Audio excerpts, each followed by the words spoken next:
then we'll decide. Well, decide is a weird way to word that. We'll figure out where we left off last time, of which case I already have figured out where we left off on the Dygo React series, where we rewrite it. We left off where we caught up to where we first watched the off-stream on accident, then caught up to that, and then stopped. Yeah, I already have it pulled up, so I know exactly where we left off. I was right. Yes. So part 9 of the Akatsuki strikes, the episode where the strike of the Akatsuki has yet to occur. But it's a work in progress. We are 8.5 minutes in. And right now, we're in Naruto's training. But before anything else, I've made a vow, Kamui, a promise to a dear friend, even though him and I have never said it. So, going to the comments first tab. And I just posted this an hour ago because they wanted us to be the very first thing we do the stream. So, editing and marketing resume. I started saying that, then I saw their @ was something different. I was like, oh crap, am I saying the wrong name? But no, it's okay. So top 10 editing. You know, the guy said us like 20 different names. So this guy, 6 days ago on our Naruto's brotherly bond makes no sense video. I really wonder what we talked about in that one. Perfect. Coincidental conversation there. But he has a long comment for us, and then a secondary follow-up that he said just now on Instagram. But anyway, so Kamui, did you know that after the part 1 fight, Naruto was going through a deja vu psychosis episode with the forcing Sasuke back to the village jail cell? The subconscious memories of Ashura were... Why is the I don't know, but I played into it, as you could tell. So the subconscious memories of Ashura were being triggered throughout part 2. What's extra funny about this is technically I'm doing this in like the YouTube studio where I got this comment, because he said that he fixed like the typos or whatever, so he wanted us to read it off because he fixed the typos. Anyway, so that's why it's edited, because he fixed typos. But I think that's extra funny that the is over here with that in mind. Also, it's edited because he's editing and marketing. Hey, yeah, he's proven his resume. It's not for profit. Yeah, now all he has to do is market the One Connect podcast. If anything, we're the ones marketing him right now. But anyway, so the subconscious memories of Ashura were being triggered throughout part 2. Deja vu is the sensation of having already lived a situation and experiencing repetitive patterns as a potential connection to reincarnation. So that's an actually interesting thing of like the Englishified deja vu isn't actually the original theocratic deja vu. I guess. Got some Hindu ties or something. I don't know. So there you go. It's some reincarnation, schmarmation. Because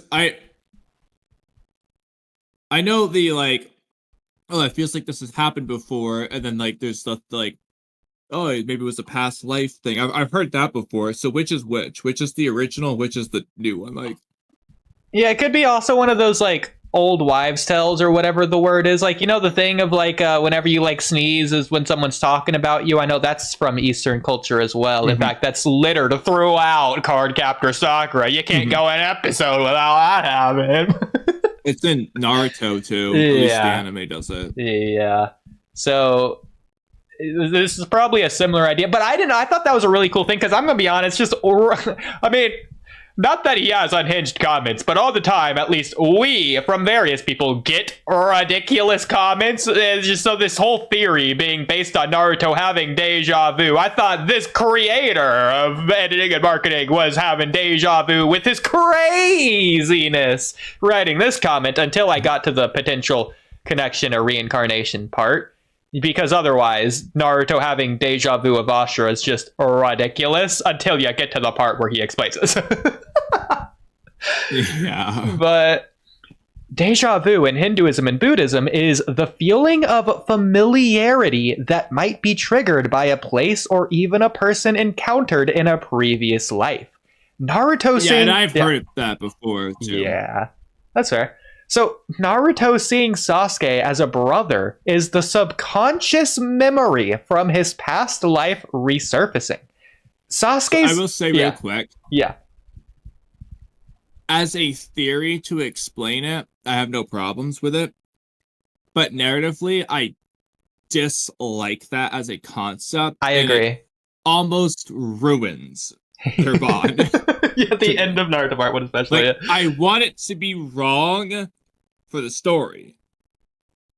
But as someone theorizing what they think is objectively might be happening, I have no problems with that. It is just... But I hope it's wrong. It not only explains Naruto in another kind of cool way that we probably never thought about before, but it's just another extra additional thing that doesn't really ruin anything on its surface level. That's just cool. It's just another thing to like Naruto about if you never thought about before. But like you're saying, it's just ruining the whole narrative angle of I ain't Ashura and Sasuke ain't Indra either, and we're gonna prove it to you, Hagoromo, in our final fight when we break the cycle. But yeah. Well, not even just that. It's not that Naruto's seeing Sasuke as a brother. It's that Ashura and Indra were brothers, and Naruto's having deja vu memories of it. Yeah. Yeah, but just again, means that doesn't actually see him as a brother. Again, that is cool, though. At the very least, it doesn't technically ruin anything if we just say that both are happening at the same time. Whereas, yes, it takes away from the important part, which would be just the genuine bond, but not a deja vu one. So the deja vu theory is really cool as an explanation, but I just think it borderline ruins the story in that regard. I think it only ruins it if you think about it in terms of the narrative as a mountain and what the narrative does with the genuine bond is building the mountain. And it only ruins it if you think the deja vu theory adds on top of that mountain rather than it being a separate mountain that is at most just as tall. To me, it's almost a replacement. Mm-hmm. I feel like if this is true, it's Madara's chopping the mountain in half and replacing the upper half with this theory. I like how we're turning it into specifically a Naruto mountain, and we're having these characters interact with this narrative analogy. But, so, I think, if anything, it arguably could even be only better in a way, because from one angle, you could look at it and say that let's just say this is true. So, assuming it is true, then if it weren't true, then Naruto would view Sasuke as a brother just as much. Not any less, but just as much. In which case, I don't think there's any problem. The other side of it that makes it even better, in a way, would be if in spite of this reincarnation cycle deja vu stuff, Naruto still views Sasuke genuinely as a brother. Yeah. Well, what I was going to say actually was you could argue it amplifies the breaking of the cycle. Exactly. It's not just reincarnations. He's literally getting deja vu memories. He literally is the same person. Mm-hmm. And he still broke it. So you could argue it's amplified there. I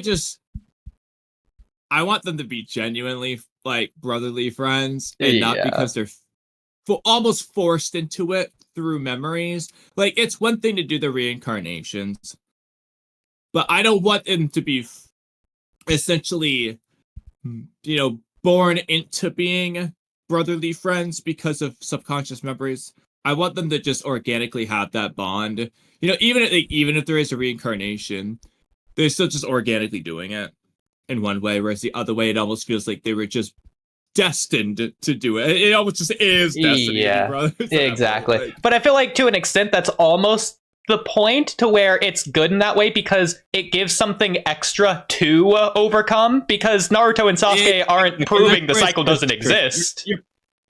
Yeah, so then you're picking and choosing, Yeah, I guess, what you care more about. Because, like, there is a pro and con to it. It's going to take away from one thing but amplify the other, technically. But yeah.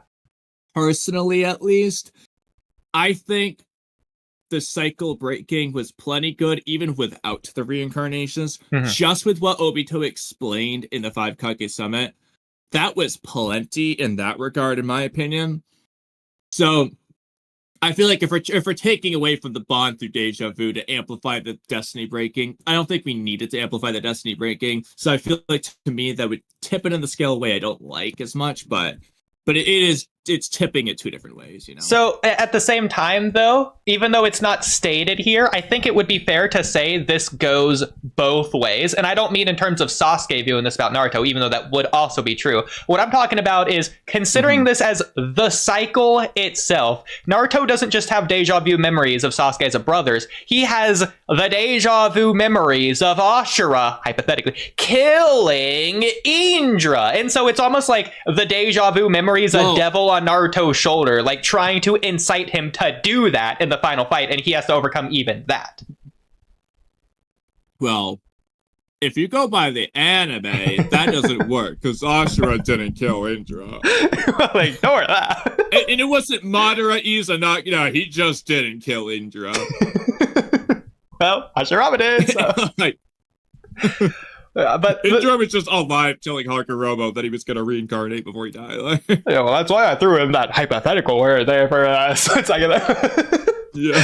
But the cycle is undeniably there. I don't think the manga implies either way, but in the manga, I think Ashura should have just killed Indra, so that way, Hashirama repeats the cycle, but then Madara changes things with Izanagi as he's going to go beyond Indra reincarnate anyway.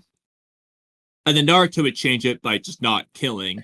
Well, I think it would actually be better if Ashura just did kill him. In that way, what if it's better that Ashura doesn't kill him? Because if Madara is going a step further than Indra, then Hashirama should go a step further than Ashura to actually kill the other person.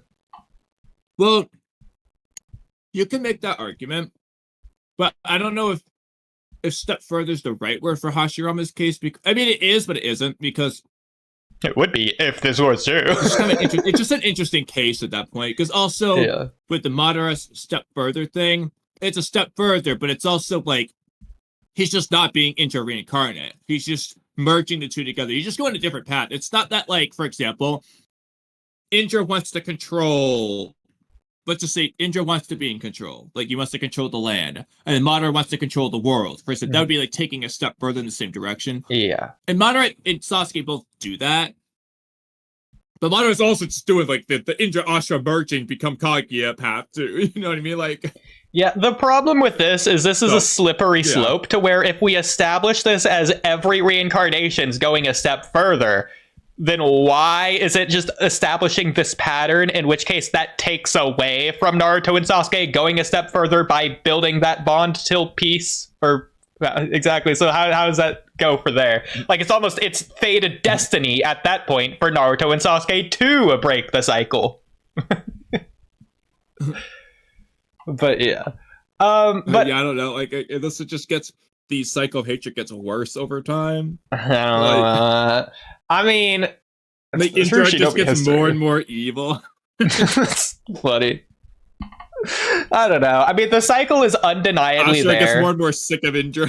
Yeah, like Naruto and Sasuke do have Indra in Ashura's chakra. Hagoromo can sense it in them. It's not like Hagoromo gave it to them, from as far as we can tell. That just happened to go into them. So they undeniably are Indra and Ashura. Kaguya herself says so. So there's at least that, even though it's weird that Kaguya knows who Indra and Ashura are. Either, by the way. Yeah, she was sealed before they were born. So Kishimoto wasn't thinking that far ahead. Like, it was a cool moment, though. Yeah. But it's undeniable that that's true. And so it's not that there's not a cycle at all. It's that Naruto and Sasuke are overcoming the cycle that is there. And so the more that cycle is prevalent, in a way, the better it is. just more to overcome. Like I said, there's just pros and cons. Like, Yeah. you just have to find the balance you like best. I think I am okay with the reincarnations in general, but I do think I feel like I would have probably preferred it a little bit more that they weren't literally reincarnations. It just was what Obito explained in the Five Kage Summit, and they just played into that angle instead of the literal reincarnations aspect. But again, by doing literal reincarnations, you're technically making the breaking of the cycle stronger. So yeah. So I'll just quickly spoil one of my future series for you, at least one of the lines in it, because it's a really cool line that kind of applies for the Naruto Sasuke connection here in this way. So ignoring all context and characters, the line goes something off the top of my head, something like this. I have my reasons for loving you, but also some people you just love for no reason at all. And regardless of my reasons, that applies for you too. So it's both. And so I think something like that could work here. I feel like you were inspired by Obito and Rin. Yeah, I was also thinking like Eren and Mikasa, but yeah. Yeah. But yeah, so there's that. And also, the second comment, there is no evidence Ashura was aware of Black Zatsu, but Sasuke... so far, I agree with him. There was no evidence that Ashura was aware of Black Zatsu. No evidence of that. Okay, but Sasuke joining Orochimaru could be triggered deja vu from Ashura's memories of Indra following Kaguya's Idelogoi. See, I don't know if I agree with that one, because I don't think Indra ever followed Kaguya's Idelogoi that I can think of. I mean... Never really did that.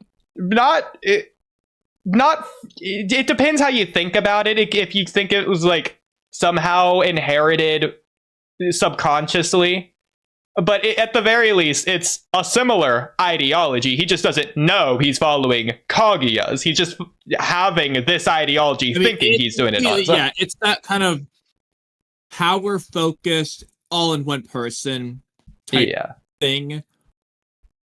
Like, as an example... But it's also kind of... This is where it gets weird, though, because whereas they do that, especially in the anime arc, I feel like they're giving you that Indra following Kaguya's ideology impression. Yeah. But, like, it's just weird to also have Hakuraba being like, now, no longer Indra's reincarnated. He's attained my power, and he's becoming like Kaguya now. And, well... what Kakuraba's implying is that he's no longer being Indra, and now he's being like Kaguya. Yeah. But especially in the anime arc, they're making it seem like Indra is just doing Kaguya, basically. Like, so which is it? Correct me if I'm wrong, but by the point of the final valley, at the very least, I don't think Madara and Hashirama were aware of Indra and Ashura at all. Oh no, Hashirama. Wait, which final valley?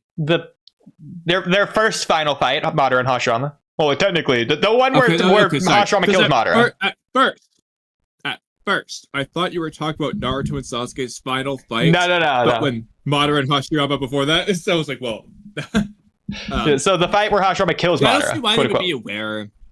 I mean, to be honest, I don't think Madara, I don't know if Indra and Ashura are, like, in the stone tablet or not, but Hashirama only became aware when Hakurama just told him after Infinite Tsukuyomi. Yeah. So, Madara definitely didn't tell Hashirama that. I don't know if Madara knows, like...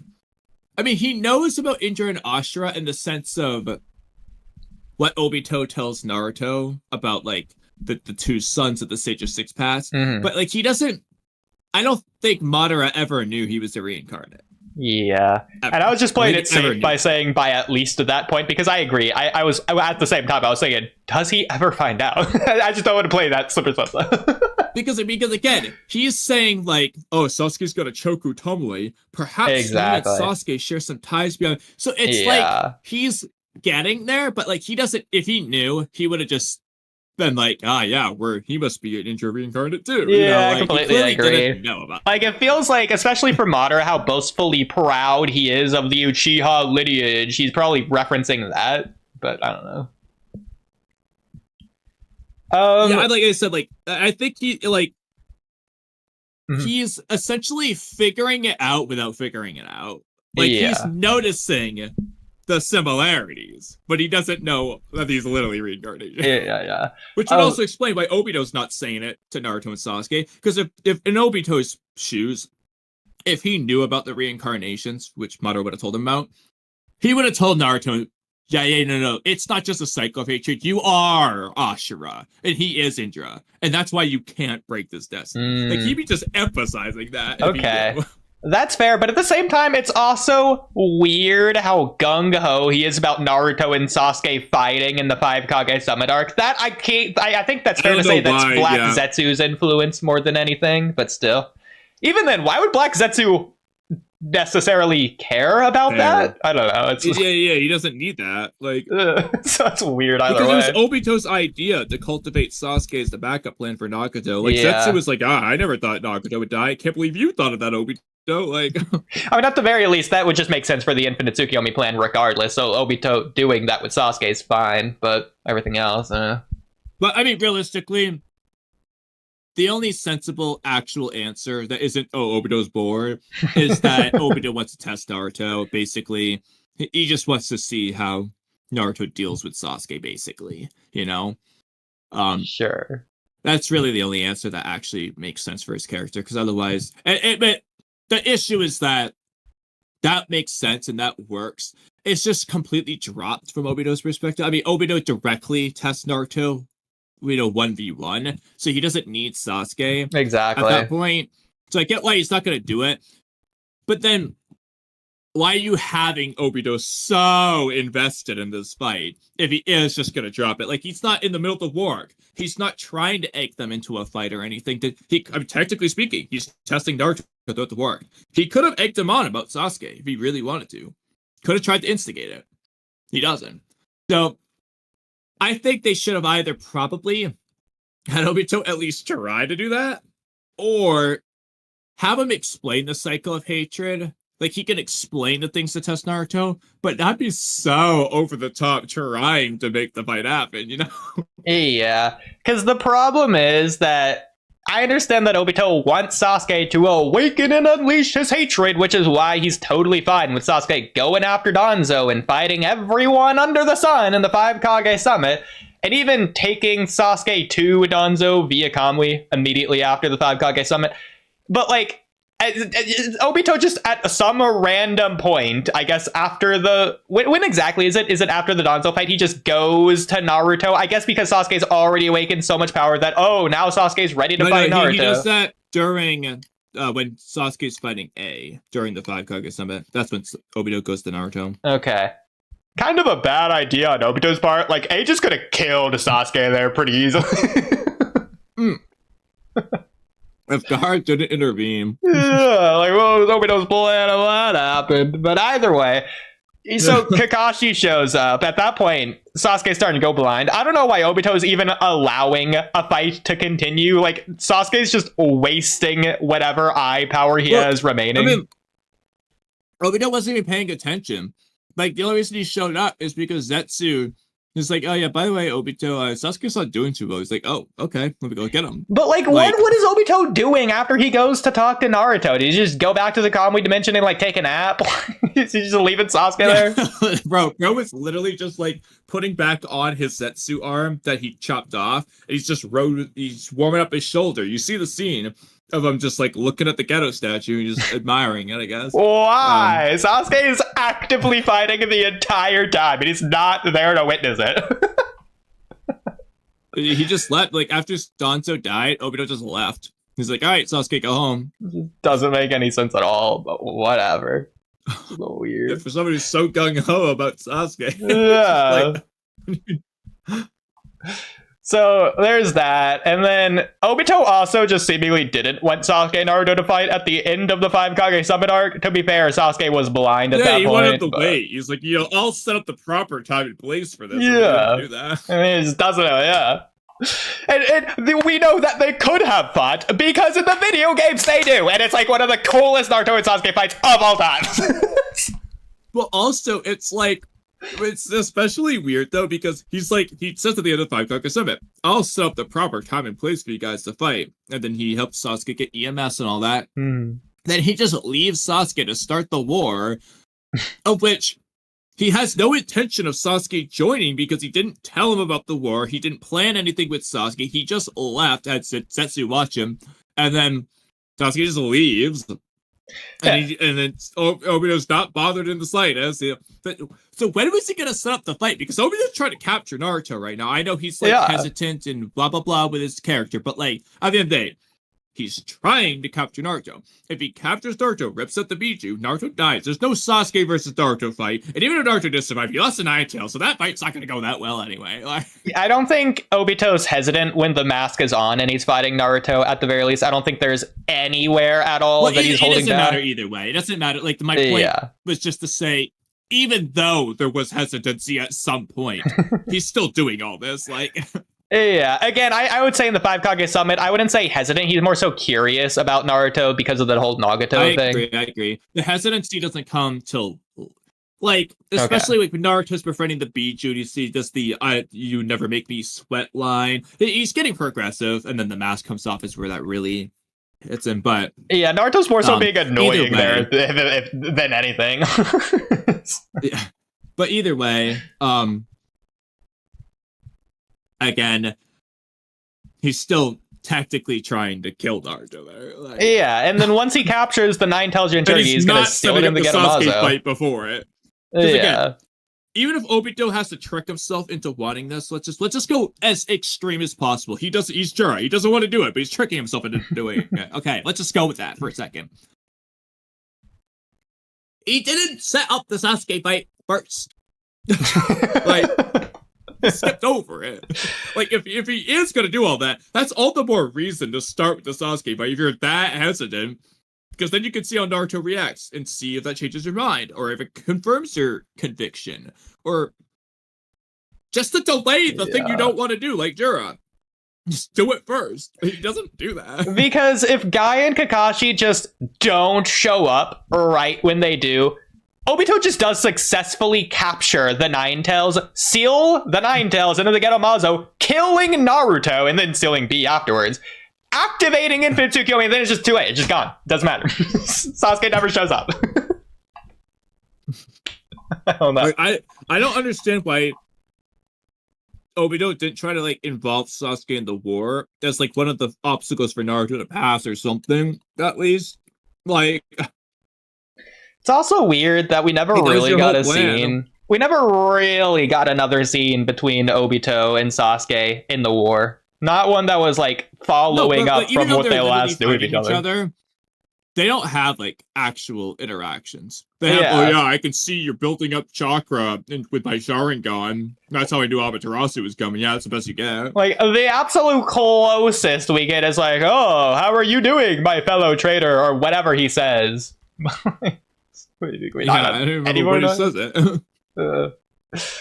Whatever. Just weird. Anyways, the point of that whole conversation, going back to Madara and Hashirama. Madara and Hashirama fought each other, which is the cycle of hatred. Or not the cycle of hatred, but the cycle, as we're deeming it here.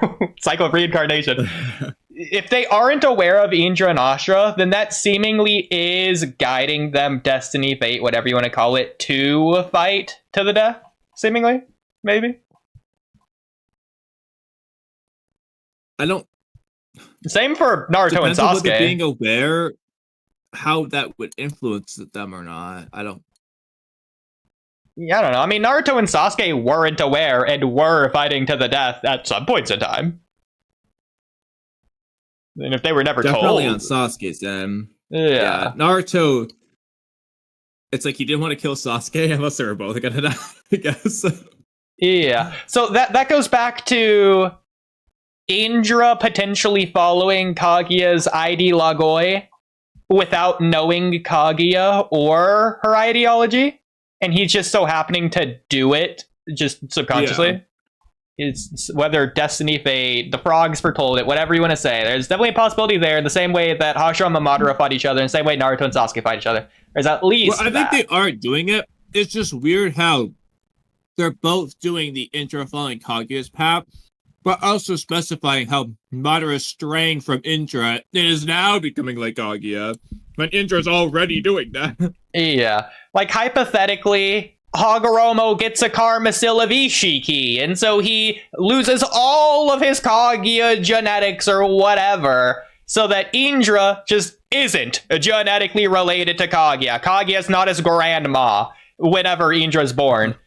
Does Indra go down the same path of selfishly wanting greed, power, world domination stuff, or not? Because he has his own reasons, I guess, but I mean, it feels different enough. Yes. Oh. The reason why is because of one him, whereas there could be a genetic component to Kaguya's personality that influences Indra. I would just say that applies to Ishiki anyway. So, based on that, no, yeah, Indra's probably just going to follow the same path. Yeah, okay. Let's say instead of Ishiki, it's Orochimaru, just the biggest troll in the world, just to get the point across.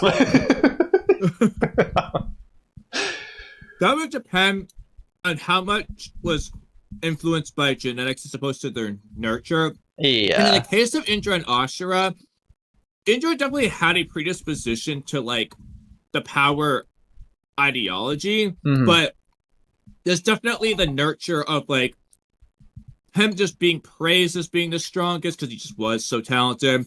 And then whatever he observes about, you know, power being necessary to fix that divine tree in that quest. And then the fact that he's just not chosen, despite all that, that definitely plays a big role. So it's kind of tough to say how much he was just born like that and how much was, you know, just his life. Yeah. So then he says, out of verse Kaguya was not thought of yet. I think Kishimoto was always planning the Black Zetsu, BZ twist. Maybe the Will of Jashin or the Reaper. Maybe Jashin and the Reaper were the same character. So, Hapku and Zabuza foreshadowed Obito and Madara.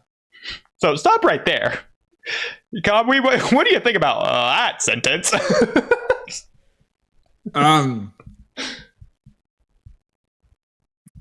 Well, okay. If he's trying to say you can make a parallel between the two, okay, I'm down to listen to that conversation. But you can't say it foreshadow. Yeah. Nothing about Aga or Zabuza implies anything about Obito or Madara.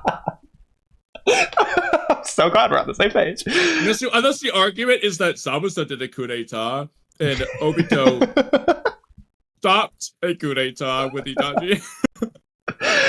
Oh no.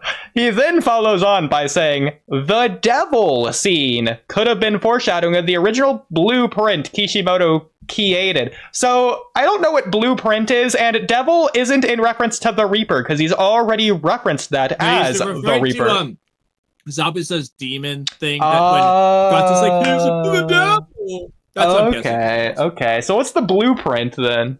Oh, like, okay, I was thinking of, like, blue ink. He's talking about, like, a blueprint. Like what Kishimoto did for Ikimoto. Yeah, okay. The what is this, a hyphen? This hyphen 3%. Really threw me off. It's like blue ink pen or the Rasengan? Oh, like the blueprint, like the blue text. Yeah. Okay, do what you want. If you mention it, say it was a response to Reddit saying Naruto is the greatest romance story. And that's where he originally came up with this idea from, since apparently that was a really bad Reddit thread that he hated. So he came up with this theory to debunk those idiots. But yeah, so there's that. So did you just hate whoever said that Naruto was a good romance story? I don't know. Yeah, but he hated the Reddit, so there's that. Okay. So on to Dygo, if we're ready and doing that. Okay, first let's do this. Don't Naruto and Sasuke just have their chakra, and they're not the same soul or anything. It is why Madara and Hashirama are both able to see reanimated despite that. Able to be, not see. So the reincarnation applies to the soul, not to the chakra. It's spirit and physical energy that combine together to make chakra. which is separate from the spirit soul. But yeah. So like, the problem is you can't have Ashura's chakra without having Ashura's spiritual energy, which comes from the soul. Like, that's the problem.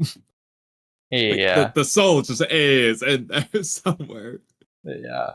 There's also this that Space sent that I knew what his limits were. There's no way his power could be pushing me this hard. Naruto is always merely a pawn to test Sasuke. He was supposed to be an amusement. So clearly, Obito was planning on capturing Naruto, and he apparently hadn't given up on his pawn to test Sasuke thing.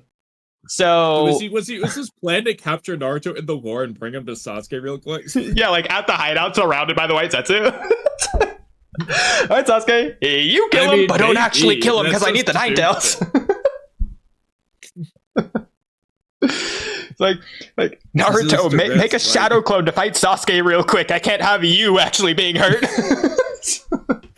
Can't risk it. What if Sasuke just was OP as that? Like, Obi doesn't even know how strong Sasuke's gonna be yet. Yeah, that's weird. One shots bodies him. Like, Naruto's also tired, fighting all day and night. I don't know.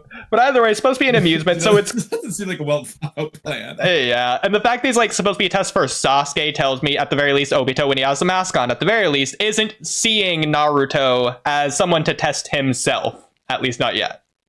Yeah, well, exactly. This is him first starting to, like, have these change of, realizations and whatnot. Because he's saying, like, Naruto was supposed to be this. What happened, It doesn't matter who or what Naruto is now. Like, that's him trying to... He hasn't yet, like, really tested Naruto. This is, like, the very beginning of that transition. So I see why you're saying that. I just personally disagree. All right. Well, anyway, it doesn't really matter for this. The point is, it's weird that he's acknowledging Sasuke and doing nothing. Like, just summon Sasuke. Yeah. Like, you can teleport. You can have Setsu teleport. Just go get him. I know. It's like, why? Go check and see if he's ready. By the way, did Zetsu ever tell? I guess Zetsu couldn't have told Obito because Zetsu all died, but that's weird because Zetsu can just travel underground and or be a spore. Zetsu knew anyway. Okay, yeah, there you go. Maybe it's like a hive mind thing. So why didn't Obito find out? Or did he? Off screen? On screen and we're forgetting? I mean, some of the other Zetsus found out that Zetsu, the original, was killed. So I don't know, they just didn't tell Obito. I forget. There's literally Zetsu on Sasuke, like up until Orochimaru told him. What? I know. What was... By the way, Zetsu could have just, like, stayed on Sasuke with the spores, unless Susanoo, like, pushes him off, I guess, but that can't happen because the spores were on Sasuke in the Five Kage Summit arc, so... The spores were on Sasuke when he used Susanoo to kill Zetsu. They stayed on. Yeah, so... there's that. I don't know why the real original Zetsu wasn't just spored onto him, then he couldn't have been killed. Like... So... What was Obito's why thoughts? the original was even there? Why did the original put himself in danger? Yeah. What was Obito's thoughts when Kabuto undid the Infinite Tsukiyomi? Does he think Itachi or Sasuke? That Kabuto failed. Kabuto failed. Okay, so he doesn't think Kabuto betrayed him, but that Kabuto was defeated, but he doesn't know by who. It just doesn't matter. I think. Yeah, let me just double check, but I'm pretty sure that's basically... But I think he just has cursed that Kabuto. He's failed or something like that. I wonder if Obito. It would have been cool if he just thought he was betrayed, or if he just was betrayed. Honestly, yeah, like, and he could teleport. By the way, it's like he could probably. He has a target. He could probably just undo Izanagi or Izanami or whatever. Yeah, curse Kabuto. He's failed. That's what he says. I mean, maybe he's failed, so he's no longer worthy. He's not even worth saving, like Jigen with Deepa or something. But it's just weird that Obito doesn't go check on Kabuto real quick, undo the Genjutsu, and have Kabuto redo Edo Tensei. Just minus Itachi. Before he could be changed by Itachi. Yeah. I don't know. It's just weird. I don't know. Like, it would have been cool if Kabuto just did betray. Like, at the very least, if Kabuto recalled the Edo Jinchuriki to fight Itachi, or just to piss Obito off at some point or something.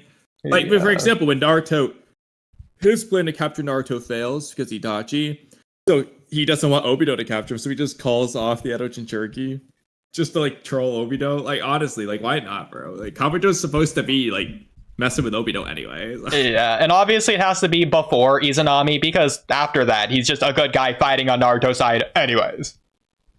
Yeah.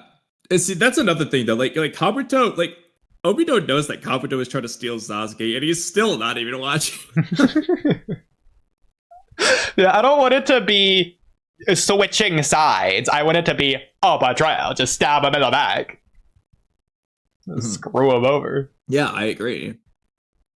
Even, hey, have that be the Haku's Zabuza parallel foreshadow or whatever. Have whatever Zabuza did to Gato, have that somehow play out here. In some kind of way, huh? It'd be cool. Like, Kabuto's... I want like Kabuto to just backstab Obito, and Obito's pissed about it, and it presses him. Yeah, like, I think the coolest thing, maybe not even, like, calling back the Edo Jinchuriki, maybe Kabuto takes control of them, assuming he's the one that did the Edo Tensei for them. He could just control the Edo Jinchuriki to fight Obito, then Obito has to suck them back into the Geto Mazo and can't afford bringing them back out for that reason. Yeah, like... Would be cool. Something, anyway. I mean, I'm still curious about it. Like, hypothetically... Kabuto's plan just works with Nagato. What is Obito gonna do? Like, they're just gonna fight because Obito doesn't want to give him Sasuke till after, quote unquote, the war is over. So when does Obito consider the war over? Is it after Infinite Tsukuyomi or after Naruto's been captured? Because Kabuto would have captured Naruto. So is he just gonna do the trade simultaneously, or is he just gonna fight Kabuto for Naruto? And then they're just gonna fight? Because if that's the case, what's the point of this alliance? Just fight. Like... Oh, I mean, at least they're killing the entire Shinobi world while they're at it. Let's get them out of the way first, I guess. Oh, like, I'm just doing it for shits and giggles. I wish they fought. It's so hard because I totally understand why you wouldn't actually have to fight. Like, but like, I just wish that like they could have had the conflict boil over, because I just wanted Kabuto to betray Obito. I just wanted to smirk, lick his lips, and betray Obito, and just have them fight or something, or at least more of a chess battle. They don't have to literally fight, but they kept the light versus L dynamic going that they had there. I was just like, they just kept trying to like one up each other. That was so cool. I liked it. Like, you know, that's probably part of the reason why I like Kabuto and the Wark so much. I just liked his dynamic with Obito. That's so short lived. It lasts for like 3 chapters. But that's the problem, because it doesn't go anywhere. That's why nobody cares. It was good build up, but if you don't have any payoff, at least the masses aren't going to even remember it. Exactly. Like, it's just like again, they don't have to directly fight, but like just more of a like, again, like it pretty much ends as soon as the Nagato plan fails for Kabuto. But like, I just wish there's more chess battle. Even like Kabuto's literally telling Madara, like, you know, hey, your buddy there is going off script, and Madara's like, huh, interesting. Yeah. But then Madara doesn't really care in the end, and Obito doesn't care that Kabuto revived Madara. He's like, oh, he did that, huh? Ah, the curse that Kabuto, and then he's actually happy. You know, it's like... So this was weird. So I wish I had the raw kanji here, because Naruto was always merely a pawn to test Sasuke. He was supposed to be an amusement. So first of all, Gaki is the... I mean, you probably know this. This is Barat. Sorry, what? Do you know what chapter? Oh, I have no idea. Just because Space sent this. You're the one that knows chapters. I can't get the raws that late. I forgot. The chapters I can get are the earlier ones. Right.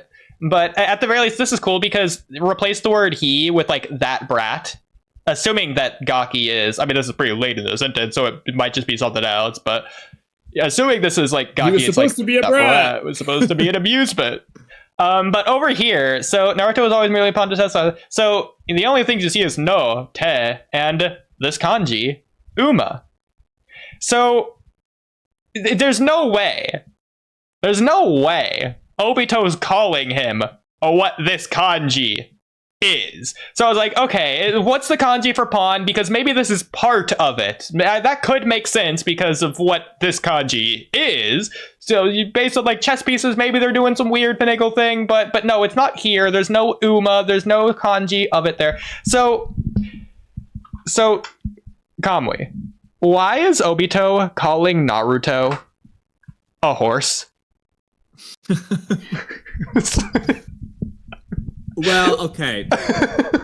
I'm looking at knight. There could be like the knight on the horse chess piece. Oh, that's what I was thinking. Yeah, it's like is he just calling Naruto ugly? The horse. Called him John, like he has a long nose, like that long-nosed brat or something. What's happening there? I don't know, maybe he's talking about. Oh, it's merely a horse to test Sasuke. Yeah, like maybe Naruto has a lot of horse He really power. wants Naruto to stop horsing around.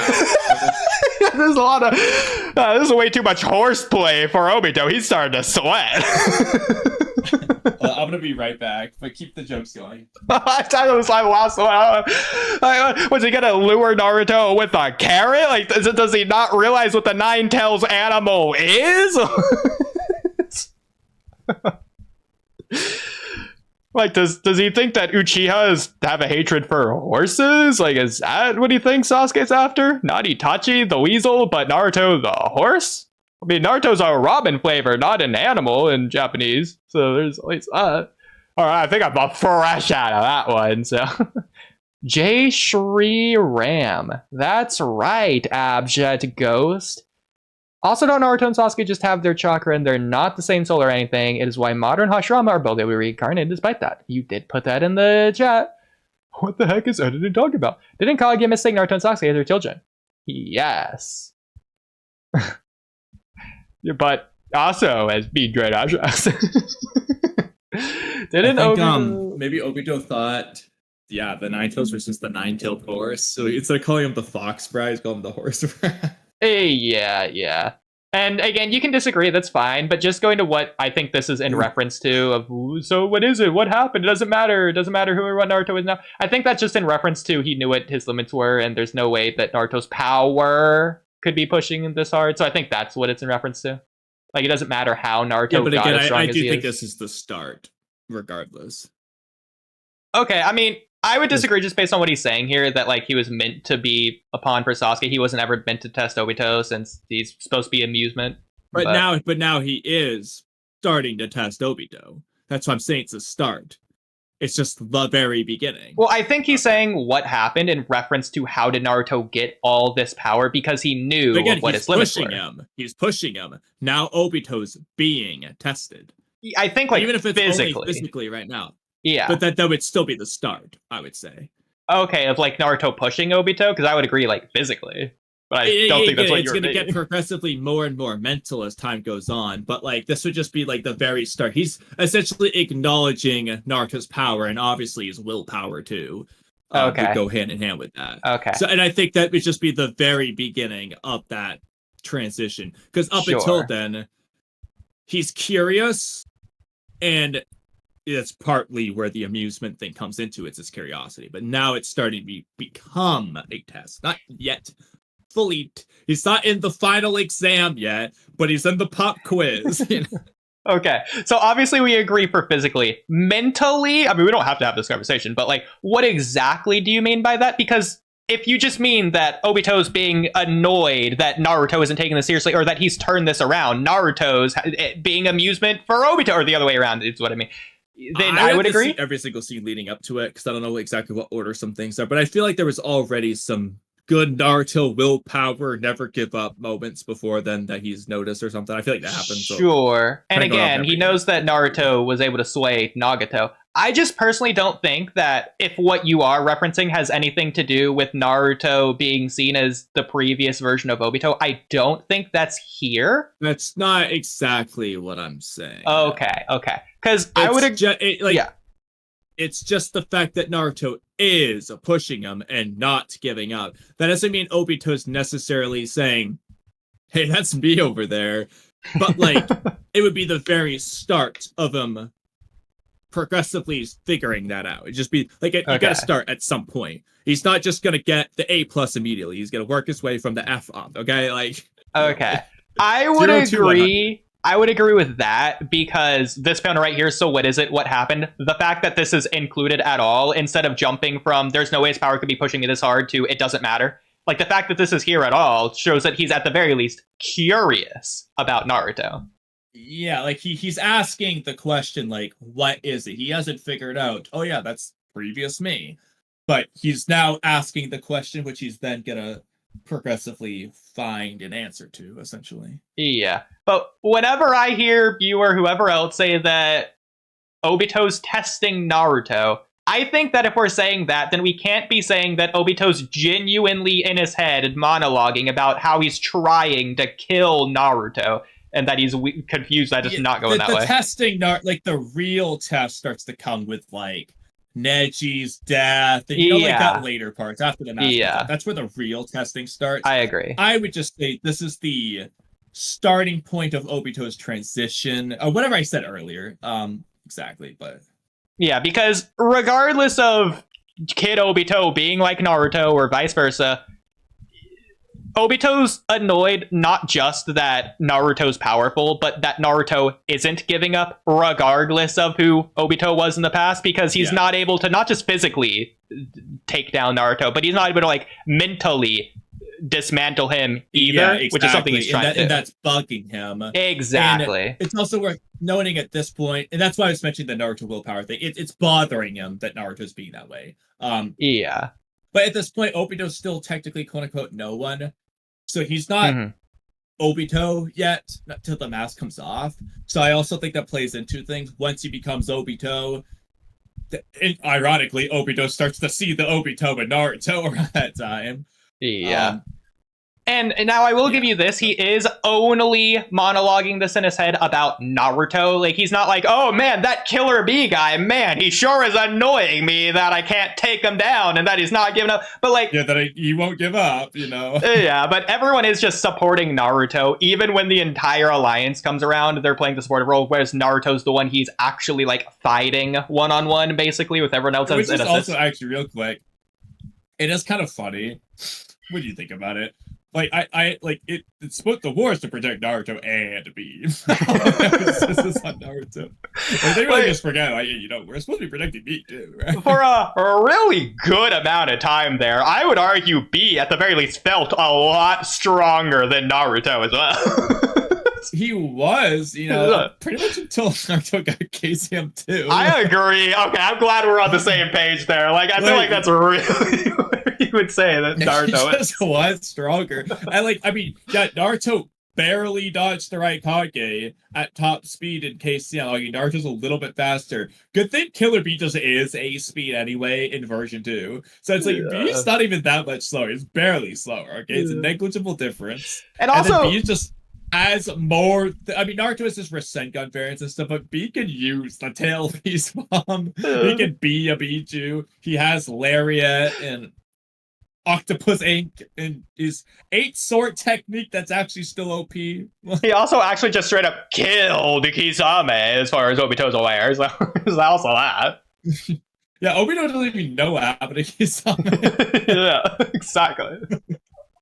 Like, he just knows he got intel from it. Like, why? He's dead or alive. Why isn't Bee leading the fight here? He not only led the fight against the Raikage with Tsunade, but also he led the fight to get off the island in the first place.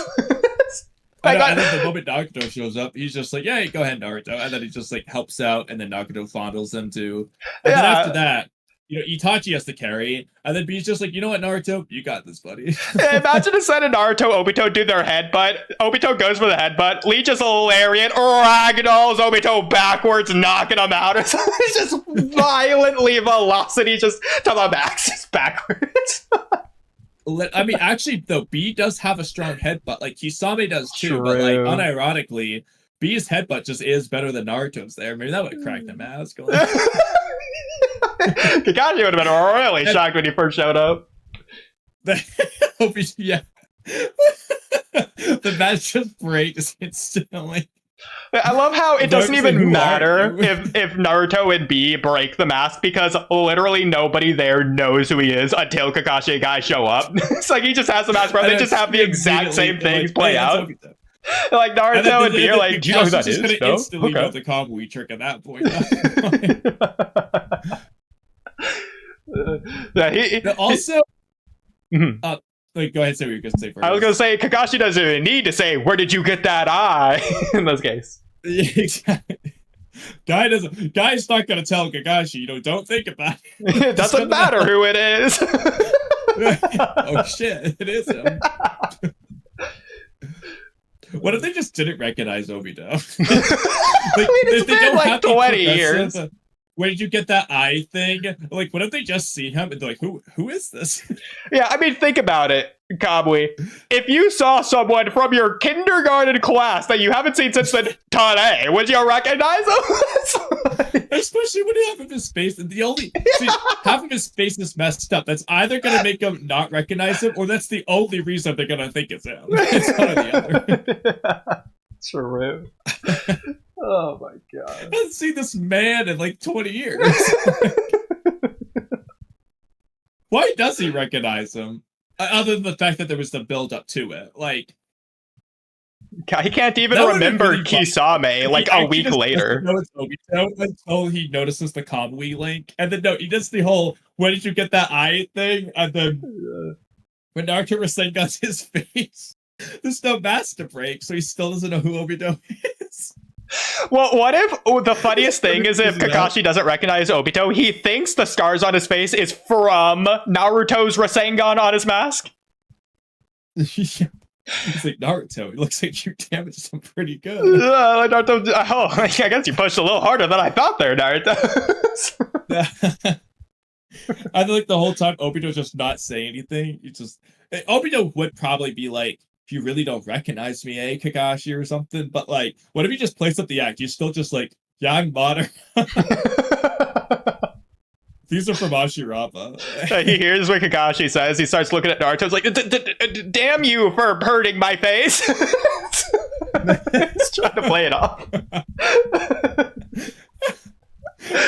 I mean, no guy doesn't recognize him. He's gonna say, I don't remember his name. So yeah, he wouldn't recognize Obito if he saw him the week before. Who's gonna be the first person to recognize Obito that year? The Genjutsu ran out. When is he gonna out. figure it out? Is it gonna be when they're in the Kamui dimension together? What if he just thinks somebody stole Obito's eye? What if Obito just lies and says, "Oh, I got it from Obito"? Okay, the craziest and funniest spot for someone to recognize Obito would be Naruto when he sees Obito's memories and sees Kid Kakashi being his friend. It's like, wait, Kakashi, you don't know? It's like, Kakashi, is that Obito? yeah, Kakashi comes back after Jubito, and he's like, Kakashi, I have something to tell you. After all that, they don't that conversation in the Kamui dimension about Rin and all, they're just not doing that. They're just fighting. No words. Oh, I love it. I wonder if you find a ninja and you go to like this Obito either. So no, actually, that's how they figure it out. Minato does fly. No, but he doesn't know it's Obito. He's just like, you're the bastard. He doesn't know it's Obito. He remembers back to that night. He teleports to the guy. He's like, so that's what you look like under the mask, Madara. You really are, Madara. Man, Obito really would be sad that night. Like, that'd be way worse for Obito, I feel like. And it's just a Jubito thing, and then he gets it extracted, and then he's just on the ground. And then Kakashi goes to kill him. He's like, Madara, you're finished. He's like, wait, Kakashi, it's me, Obito. Yeah, okay, in this headcanon, this abridged version of the series. Figure it out until like Rin at the end, and then like Obito gives him the Sharingan. He's like, it's Kid Obito talking to him. He's like, by the way, I'm Obito. Okay, in this version of the story, I'm so down for Naruto being able to convince Obito. Like, Obito just gives up. His spirits are crushed by this point. It's like, all right, fine. Nobody recognizes Naruto's the only one to notice. In fact, that's the only reason he turns back to the good side, out of stubbornness, because nobody recognizes him. He's like, fine, if nobody's gonna embrace my identity, then I guess I'll have to do it. He stabs Madara, he turns around, he's like, see guys, see? Madara's like, wow, Obito, you really are Madara. Nobody knows who you are. That's Obito. Like, he has to say what Kakashi said to him in the canon timeline. He looks at Kakashi, he's like, where do you think I got this eye from, Kakashi? No, Obito just stabs Madara. He says the whole "those who break the rules are scum" thing. Other Kakashi's just like, where did you hear is that? that you? He's like, oh, did Naruto tell you that too, Madara? It's like, they say the two Sharingan working together. He's like, who told you that? This time, you'll be my backup. This time. What was the first time? Have we fought together? Actually, okay, I'm glad you bring that up. I didn't even consider that. That's actually a great line, considering our Kakashi Sharingan Obito narrative video from like 3 years ago. We got to include that. Thinking about that. Write it down. I will.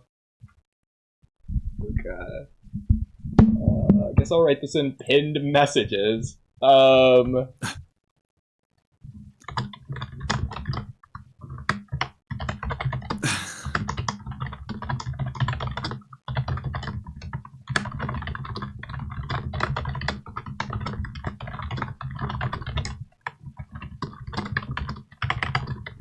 Okay.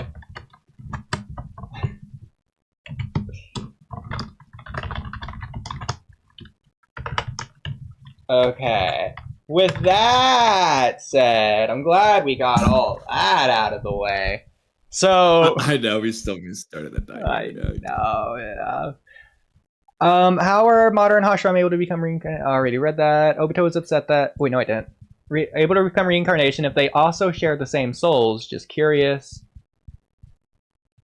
I don't think Indra and Ashura are still in modern Hashirama after they go to Naruto and Sasuke, but I could be wrong. Like, that's, I think, a 50-50 interpretation. What do you think, Kamui?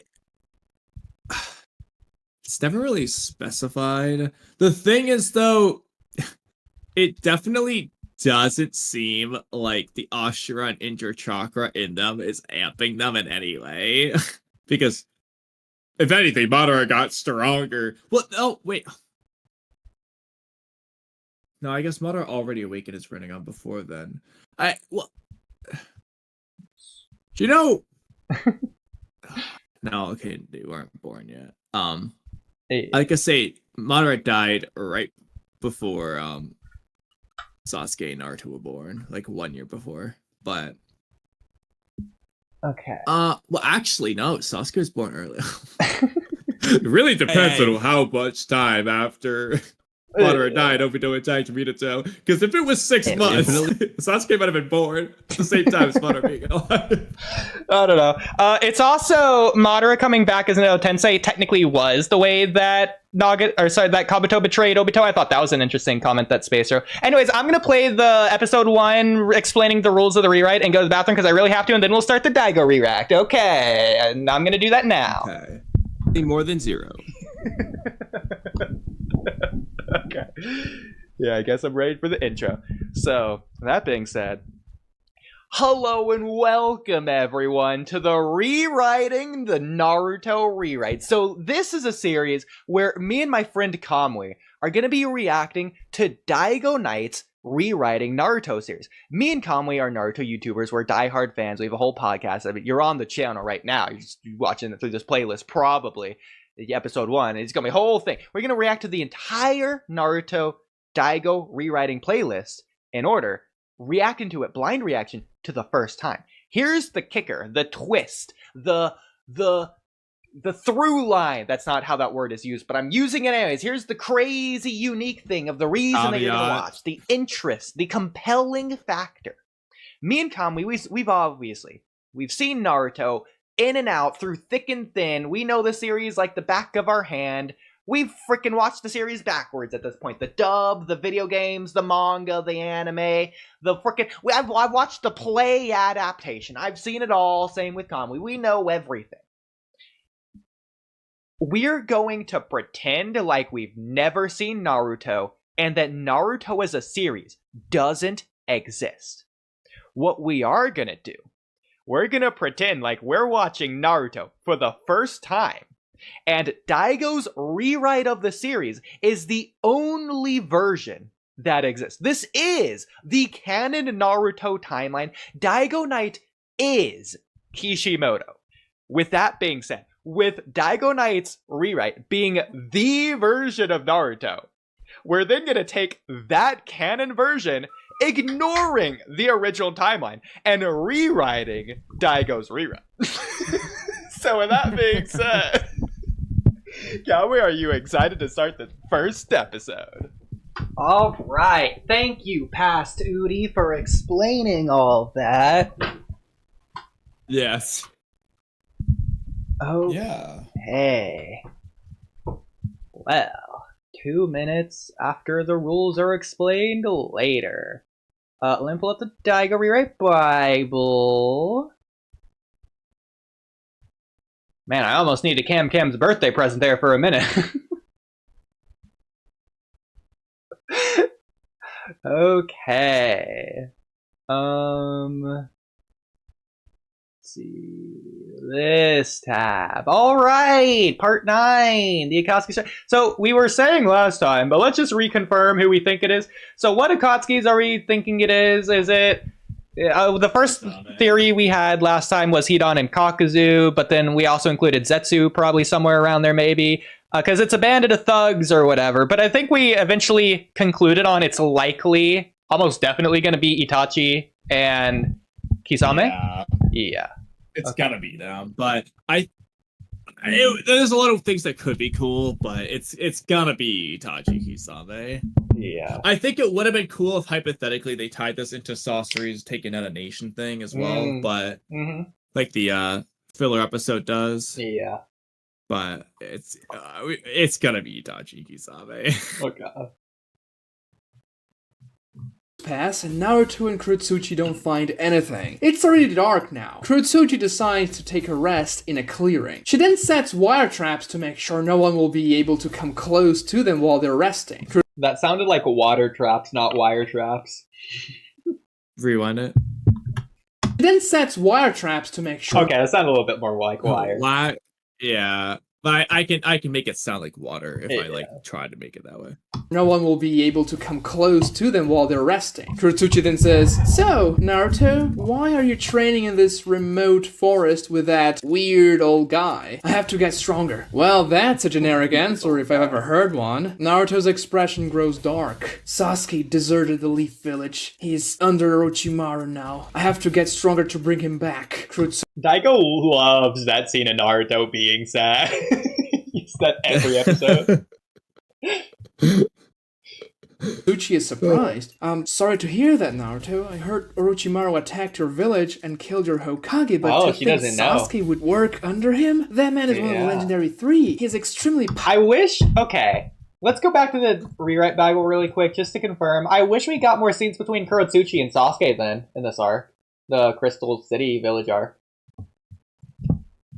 I think it was mostly with Naruto.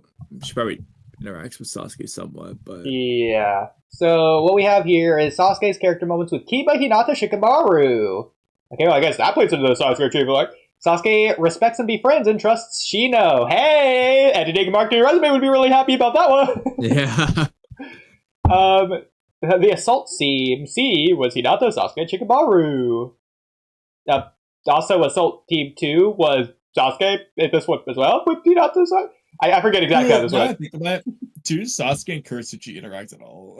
Sasuke protects Naruto from Kiba. At the very end of the arc, I think, they do the fight when she's doing like lava style down the hill, and Sasuke does a thing to get around it. think that was it. That was Sasuke's red hero cape.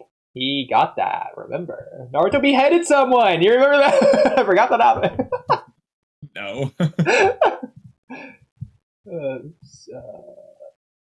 Sasuke learned sealing jutsu. Okay, that's interesting. That's something. I forgot about that as well. Okay, so Sasuke has a Sarada moment copying ninjutsu. I forgot what he copied, though. We probably should have wrote that down. That's okay. Sasuke begins restoring Uchiha honor in Crystal City Village. And that's all we got. So yeah, it doesn't look like Kuratsuchi and Sasuke interact, but not in any meaningful way, anyway.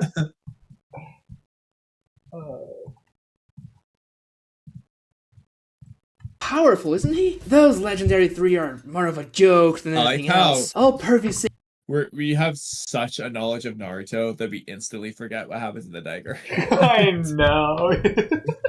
Other than like Naruto hating his dad and like arguing Kiba over it. That's like the big one. Yeah, Konohamaru doesn't exist. He moved the Naruto Hinata conversation to after the Neji fight. There's the Danzo Oni Mask Man guy in Kazukage Rescue, I think it was. There was the Gamma Toad. There's a new Toad, not Gamma, but it was what was the Kichi someone Toad? else, yeah, that Gamma's just gone. Yeah. Danzo's in part 1, and he probably got scared away by Itachi. What other changes were there? Oh, Naruto uses Kyuubi versus Mizuki. Gamma Kitsu, was it? Yeah, Kyuubi versus Mizuki. Oh, Gamma. I remember we had the whole stream about Gamma.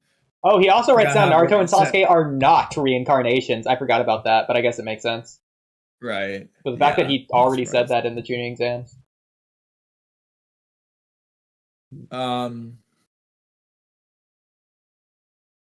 What else was there? Well, obviously the whole Land of Crystals arc in general. Oh yeah, we got Sasuke versus Gaara more fleshed out. In the forest or in the tuning exams? The forest. Itself? Oh yeah, and Hiruzen Orochimaru was in the tuning exams arena. Okay, right. See, we remember a lot of stuff. Oh, the mask guy, Agent Atani, was that his name?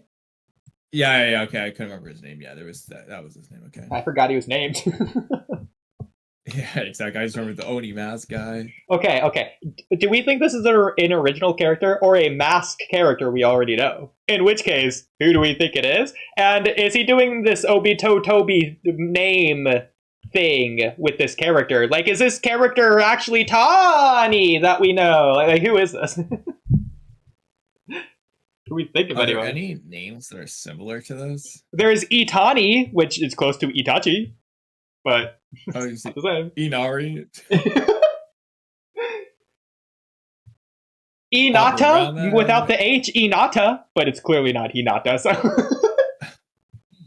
Shino, Torne. Unless it's a filler character.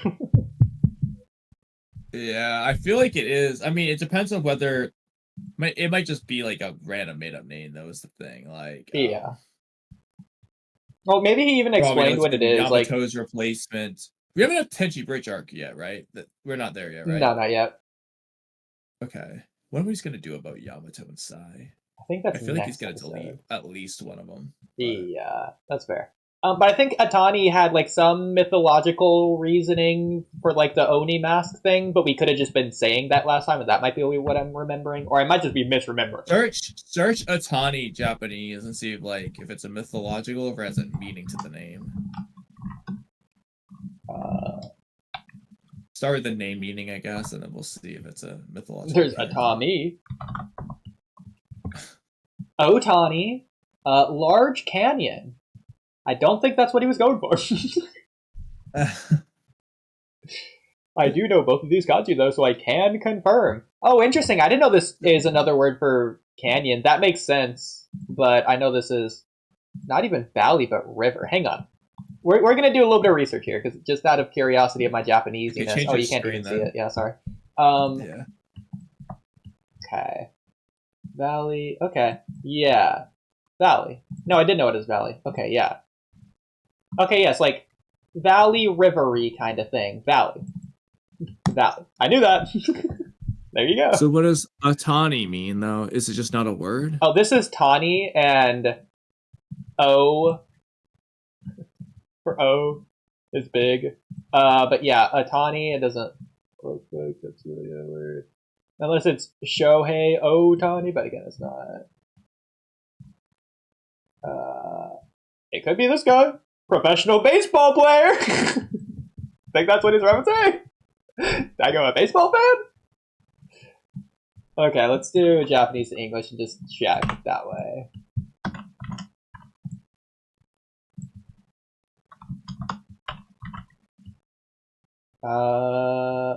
Where's it? No, it doesn't look like it's anything. Just a Tawny. Okay, now we know. Well, with that being said, Sage does is sneak into bathhouses to peep on naked women. Kurotsuchi opens her eyes wide. Wait, that old man that was training you is Jiraiya, the Toad Sage? Pervy Sage suits him better. Well, that's amazing. You're training under a great shinobi. No doubt because of who your father was. Yeah, you could say that. That's interesting, seeing the respect that even ninja like Kurotsuchi would have for the Sanin. Like, she didn't care about, he called her a crazy old man 2 seconds ago, but now that's the Sanin. Oh, wow, Naruto. It's great.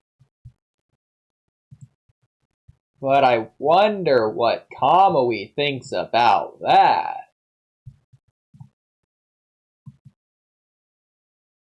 Okay, I cannot hear you if you're talking.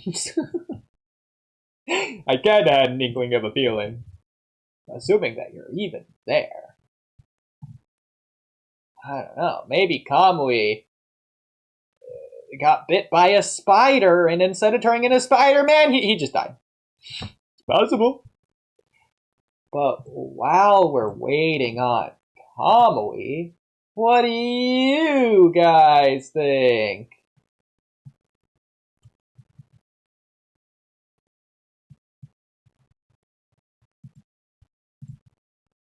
Kamui, are you there? I can hear you, Kamui. Okay, well, I can't, so I guess I'll leave where you're going. How about now? Can you hear me? I can. Okay, because there was a while I just couldn't hear you for like 2 minutes, and then you popped back in. You couldn't hear me. And you couldn't hear me asking where you went all that time. So the moment you paused, I was like, yes? And then I didn't hear any what you said. Weird. Anyways, back to the episode.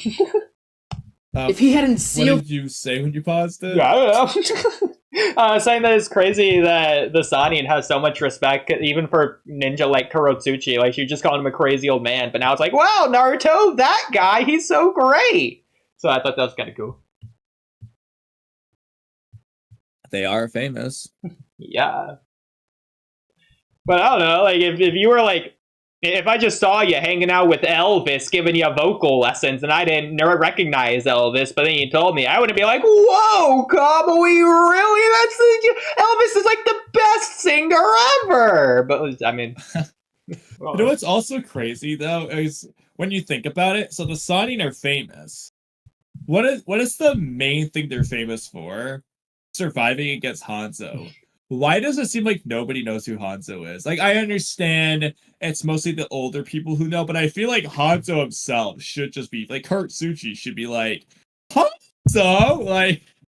I also find it kind of funny. Like, gassing him up.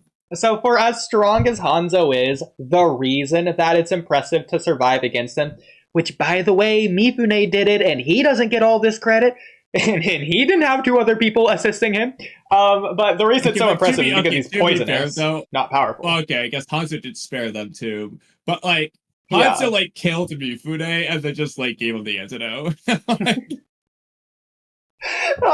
Basically. Nobody cares. Nobody knows the dude's name. Like, if anything, what Mifune did is more impressive. Rather than the Sanin, he should be the Hitori, which is 1 person. I mean, yeah, honestly, Hanzo didn't even remember Mifune all that much. Frickin' Ichi-nin. Exactly, it's crazy.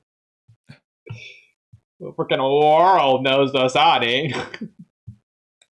Yeah, I mean, I know they're famous for other things too later on, but like still though, like Yeah. But again, it's impressive because Hanzo has poison, not because he's God. Okay, surviving against Sasori is arguably more impressive than Hanzo.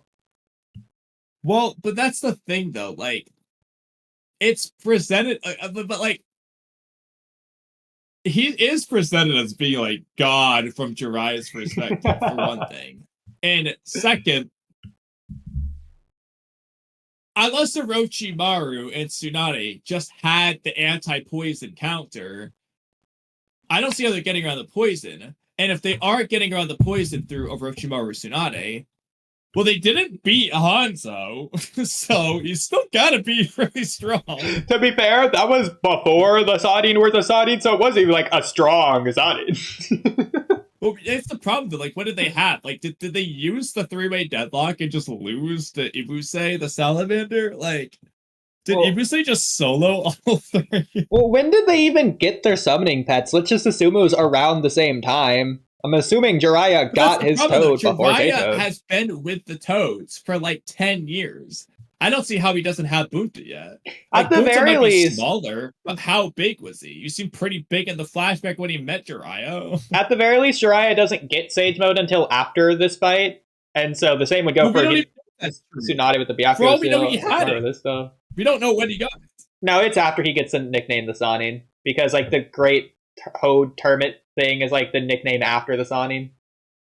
That's like for referencing the Sage Mode. I guess he says he's going from Sanin to Sage, I guess, but like, yeah. Tactically, though, he could have just had Sage Mode first. I don't think so. I'm pretty sure they all learned it like because they were going out of their prime, and so this was like their way to keep up. You could argue that. I mean, at the very least, if you think they all got their things at similar times, Tsunade. We need to go back to the flashback. Does Tsunade have the forehead mark in that flashback? I don't think so. I'm gonna check because I'll use her as the benchmark because Orochimaru didn't know about Tsunade's mitotic regeneration, so she at least didn't use it. But like, yeah. Alright, so let's see. Even if it's there, it could just be artistic error or even a tattoo. Well, no, but again, like she could have the Byakugo seal and not mitotic regeneration. Technically, that is a possibility. Could be doing what Konkuro's doing. You never know.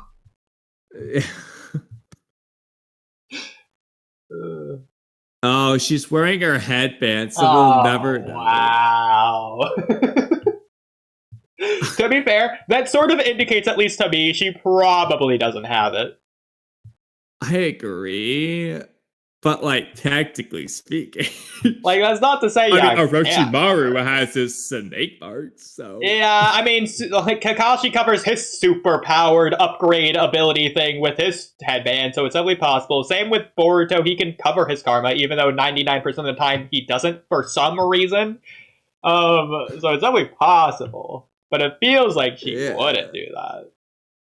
Yeah. I mean, and then with Orochimaru, it's not till he does enough experimentation, and you know how much has he done at the point of him becoming a Sanin? Oh yeah, definitely not. He's still in the village, so I don't think he does the body transfer jutsu until after he's already left the village for the very first time. No, that's correct, but we don't know exactly which experiments were necessary for his Hydra form.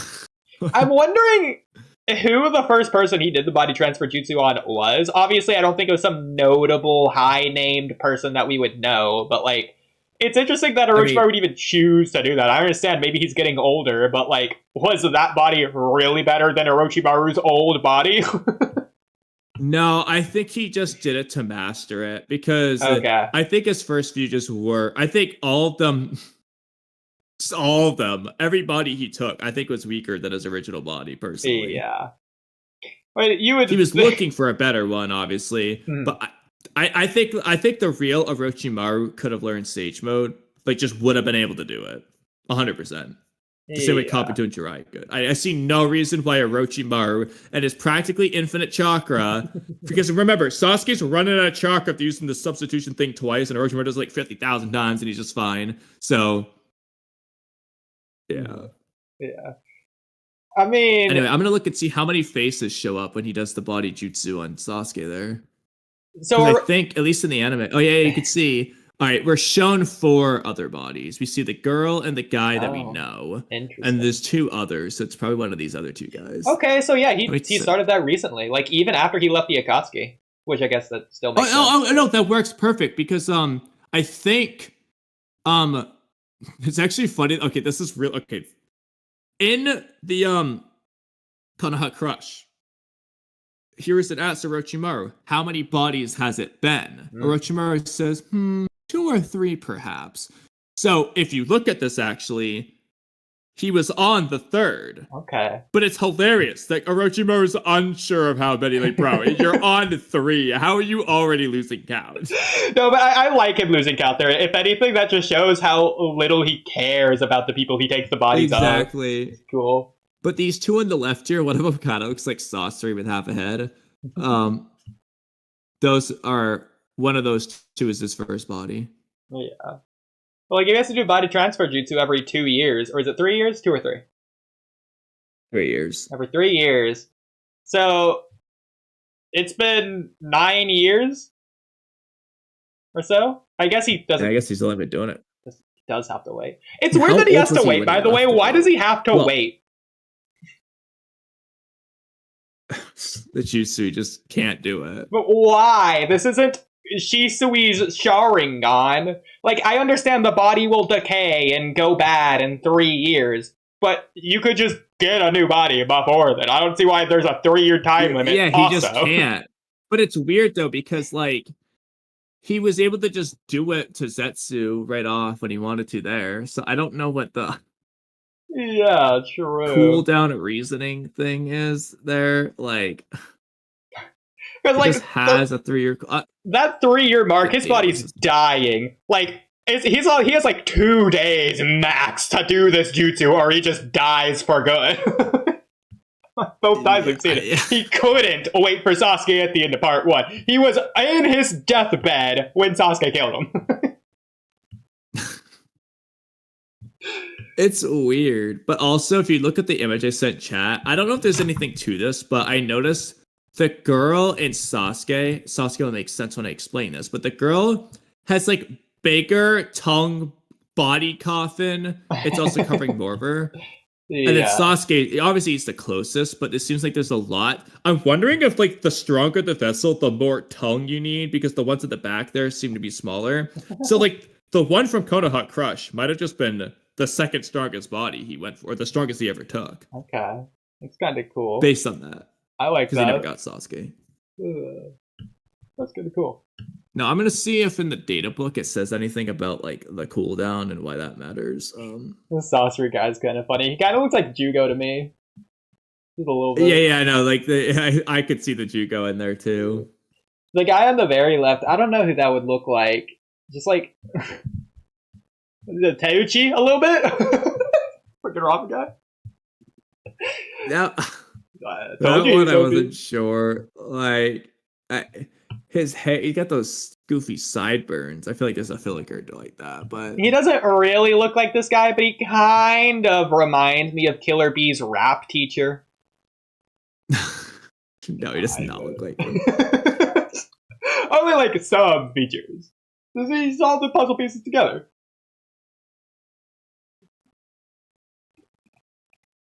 No, but I think at least artistically wise... It just says, that said, in the span of a few years after the jutsu has been used, it becomes impossible to naturally pass on to the next body. He just can't, for some reason. Just has to... He's not allowed to. Stupid. It's the most convenient writing of all time. For that specific jutsu, for some reason. Yeah, that's why they could do the 3-year time skip. Oh, yeah. So, of these 4 pieces, I think the girl artistically just designed looks the best for Orochimaru's body. Like, she just looks kind of snaky already, like freaking Medusa. She's got the white face. Yeah. like the marks of beauty, like a snake or whatever you'd imagine for like Greek gods or whatever. I mean, honestly, It's like a I know mask. that he just steals the face, but I would have loved if the grass ninja just was one of his bodies. Like, okay, this is so stupid when he rips off his face and he shows the woman. If it just was the grass ninja, and he's like, he was like, it's you, the grass ninja. So let's be honest. I feel like the 3-year time limit was necessary for the time skip. And I think that's the only reason the face steal jutsu exists at all. Otherwise, that just would have been Orochimaru's body. Wait, I think say it was. that again? I think that the face steal jutsu was written conveniently out of necessity because Kishimoto needed that 3-year time limit for the body swap jutsu. I mean, technically no, though, because again, if when Orochimaru reveals the woman in Konoha Crush, it just is Shiori. He just wouldn't need the face swap jutsu. Oh, I see what you're saying, because he would have taken Shiori's body in the Chunin exams. Okay, I see what you're saying. Yeah. Technically, it's not But to be absolutely fair, though, necessary, just the way it's he written. might have it is. also come up with the face swap jutsu and then come up with the body transfer later in the arc, for all we know. But I mean, it feels like he already has eyes set on Sasuke right off anyway, so he probably had both. But Yeah. The way that you could get around it being a necessity is just rewriting the story a very simple way. Orochimaru's arms being useless isn't killing him, and he could just take Sasuke's body at any time, but he doesn't want to take Sasuke's weak body yet. He wants Sasuke to grow to be powerful, which is why he doesn't do it until midway through the time skip. Not time skip, but like midway through Shippuden, after the time skip, is why he would have done it then. yeah, you could do it that way, so that it's just its own hubris. That's the problem. Yeah. And then technically you don't need to rewrite these lines or get around it in any way, but like Naruto saying, oh, you're going to Orochimaru, he's gonna steal your body, Sasuke, like he's emphasizing it as if it's gonna be now, but that's also not necessary. I don't even think you have to. I mean, Naruto just wouldn't know that he's gonna wait for him to train and get stronger. Yeah, if anything, I feel like it's almost... I'm not going to say it's stronger, but like it's different interpretation if you're saying, oh, you're going to Orochimaru, he's the guy that killed the Lord Third Hokage, rather than, oh, he's going to steal your body, Sasuke. It's like, oh, Orochimaru's evil, rather than, oh, look what he's going to do to you. Yeah. It's also kind of weird because Orochimaru and Konoha Crush is like, when Sasuke's been raised and trained, and then I'll take his body. I mean, yeah, I know that was gonna be like, what, 3 months later, but like that's 3 months later, bro. And Sasuke was in a coma for like 2 of those months, so yeah. I mean, like, Orochimaru really didn't care for Sasuke to get that much stronger from Konoha Crush onward. But then he was all happy after. He's like, all right, now that I'm too late, I guess. Let's do this. Honestly, what if Orochimaru just took Kimimara's sick body? What would have happened? Would he have cured the illness through Orochimaru power? Or would he have just died? Would he have been able to just reuse the jutsu again because the body's already dying? That's a good question. I feel like the way it's written, if he took the body, he would have just died, because I feel like it's just written that way, it feels like. But then again, Kimimaro almost made it up until Sasuke got there. I mean, if Kimimaro just didn't go to fight Gaara, he could have lived, another couple days, if not weeks, maybe? Who knows? Probably, honestly. And then if Orochimaru just took that body and laid in bed, I mean, Sasuke's coming to him. I hate to say it, but as far as we know, Kimimaro just had, like, a cold that he was going to get over. The only reason he died is because he fought when he was sick, rather than just staying in bed recovering. Is that a cold? Like, just because it's uncurable doesn't mean it can't be recovered from. There's no medicine, okay? I mean, Kabuto already admitted he doesn't understand Kimimaro's body. How do they know it's going to kill him? Honestly, now that you think about it, why didn't Orochimaru just bring Kimimaro with him to the search for Tsunade arc so that she can also fix Kimimaro? It was... You wouldn't need Sasuke. Hell, he doesn't even need to fix his arms. Just be like, can you fix this boy? Yeah. This I mean, poor innocent child. God. That is funny. I think that he thinks, just like Kabuto, that there is no cure. I don't think he thinks that Tsunade would be able to do it, even if he brought her. I don't think he. But why not, though? I mean, he knows that Kabuto can't heal his arms, but he thinks Tsunade can. So why not the same for Kimimaru's illness? Oh, crap, you got me there. So is it a thing that they think she can, or do they know she can? The arms or The arms, yeah. They seem to. I want to say think because it just seems like why would they know? But they seem so confident she can. That's the problem, yeah. And even Tsunade seems confident she can. And they all know what this jutsu is. I mean, the story, it feels like, is trying to tell the audience that it would work. Yeah, but she's choosing not to do it. Exactly. And also, you know, because again, if she just can't do it, she never had the choice of Dawn and Nawaki in the first place. Orochimaru's not going to revive her because, again, he can't revive them if she can't heal his arms. So, exactly. Well, that's how you know if Tsunade was trying to do it, she's actually if trying. She can't heal him. Yeah. And it's only implied she could, but was just choosing not to. It only... No, again... How is she gonna do it? I don't know, bro. Like, his arms are sealed. Like, the soul is missing. I don't know what she was gonna do. And again, like, I understand Tsunade is the best medical ninja in the world, and Kabuto's like the second or third or whatever, but, like, realistically, is that...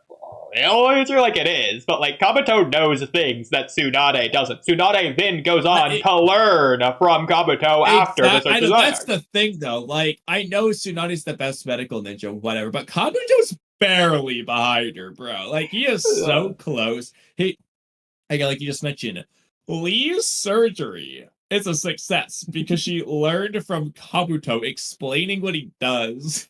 Yeah. Like, for healing. Because Kabuto, it wasn't as good as Mitonic regeneration, obviously. But he had his own version of it, basically, that doesn't cost him his life. If anything, I'm kind of surprised that Kabuto isn't a better, or at least more knowledgeable medic shinobi than Tsunade is, considering Kabuto's under Orochimaru, the black magic forbidden jutsu mixing all the chakra colors guy. Like, he's able to do anything unrestricted to any law, free to learn however he wants. And he's also doing a lot of the experiments with him. And Kabuto, like Kabuto's a medical, like, again, Tsunade doesn't, okay, Kabuto does the gentle fist through medical knowledge. Basically, that's what he does. He just, like, rips your tendons and attacks your heart. He does gentle fists. Tsunade's not doing that shit. Kabuto arguably is better. And then Kabuto's got crazy healing feats, bro. Like, he distance, like, when you see when he does the soccer, he's like 10 feet away and he heals her. He just distance heals her. Tsunade's not doing that shit. Like, freaking weird. By the way, just thought about it. Orochimaru can have his arms be ripped off so nonchalantly, carelessly, like it doesn't even matter. If Orochimaru's arms are hurting him, why not just cut him off and just keep him off? Yeah, good point. He doesn't need hand signs for snake style substitution. Why did he just do that? Oh my god. Just open his mouth and spit out your other body so that the arms don't hurt. Like, I get that it's attacking you on the cellular level, so I don't think he can replace his arms with a new pair of arms. Like, if he just cut off the arms of one of his because, prisoners. again, he took a new body and his arms didn't hurt anymore. Couldn't use the jutsu, but when he does snake style substitution, that's just a new body. It's just heals arms. Especially if he cuts him off first. So going back to the Hiruzen Reaper scene, the Reaper does eat the Orochimaru arm soul chakra thing, right? Yeah. I mean, it just should have been in the Reaper. Why didn't... Well, is he getting his arms back then? Because when he frees the Reaper by taking the mask or whatever. Yeah, his arms like float onto his body. Yeah, so maybe the soul. body transfer jutsu doesn't restore his arms. It doesn't restore the soul of his arms, but he didn't hurt. Yeah. We can tell his arms weren't purple. He's fighting with them. Yeah. He can't do hand sign jutsu. I agree. But it's but again, it didn't hurt, so he could just substitute and just not hurt at least. That's weird. I agree. It's also weird though, because at the end of Search for Tsunade arc, he's like, I don't need you, Tsunade. There is one other way. You know, what's the one other way he's referring to? Well, in a part 1, it's implied that it's the body transfer jutsu, but that didn't do it. And he seems to be aware of it. So was he just thinking of the Reaper Net Seal mask all the way back then? If he was, first of all, why does he need Tsunade? Second of all, why didn't he just do that before taking the guy's phone? We'll just go invade the village real quick. It's not like anyone's gonna stop you anyway. Literally, just like go have Kabuto sneak in and grab the mask while the Sound 4 doing the Sasuke shit. Like, it could be something he didn't figure out until later, maybe through Anko's consciousness of her curse mark or whatever. I don't know. Well, I figure it's something he just did his research over the time skip or whatever. But like again, even then though, when is he gonna have to do that? Well, he has to do it before the body transfer jutsu, or else he can't do it for 3 years. So again, he didn't take the Reaper Death Seal mask and bring it with him before the Sasuke situation so he could do that to himself and then steal Sasuke's body. He just tries to take Sasuke's body. Let's say he just wins. Okay? So he has the Sharingan. Great, he can copy all this jutsu. Oh wait, he can't use his jutsu. Can't use the hand sign. So the only thing he can do is Susanoo. Oh wait, no Mangekyo Sharingan yet. Oh, so he can perceive movements. Great. Good thing that's not going to matter against 99% of his foes, other than like Itachi, maybe. Like, the Sharingan's not even that useful for him if he doesn't have his arms. The reason he wants the Sharingan is to help him learn jutsu. I just realized something, by the way. So, when Orochimaru frees the Reaper's stomach, just tears it open, frees everything trapped inside, it frees the first 4 Hokage and Orochimaru's arms, and that's it. So yeah, exactly. So it's like, was Hiruzen? Was Minato the first person to ever use the jutsu? Yeah, but that's weird because he learned it from the Uzumaki. Did the Uzumaki never use the jutsu? Exactly. Like Orochimaru should have been freeing lots of people. Like, how did Hiruzen even know this was a gonna body work? to go to for Edo Tensei or whatever. Like they should have just been floating in the air or something. Yeah, like the jutsu had never been done on a human before. Why did Hiruzen even think it was gonna work in the first place?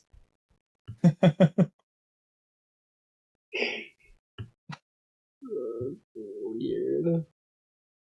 Who even made the mask? How did they make it?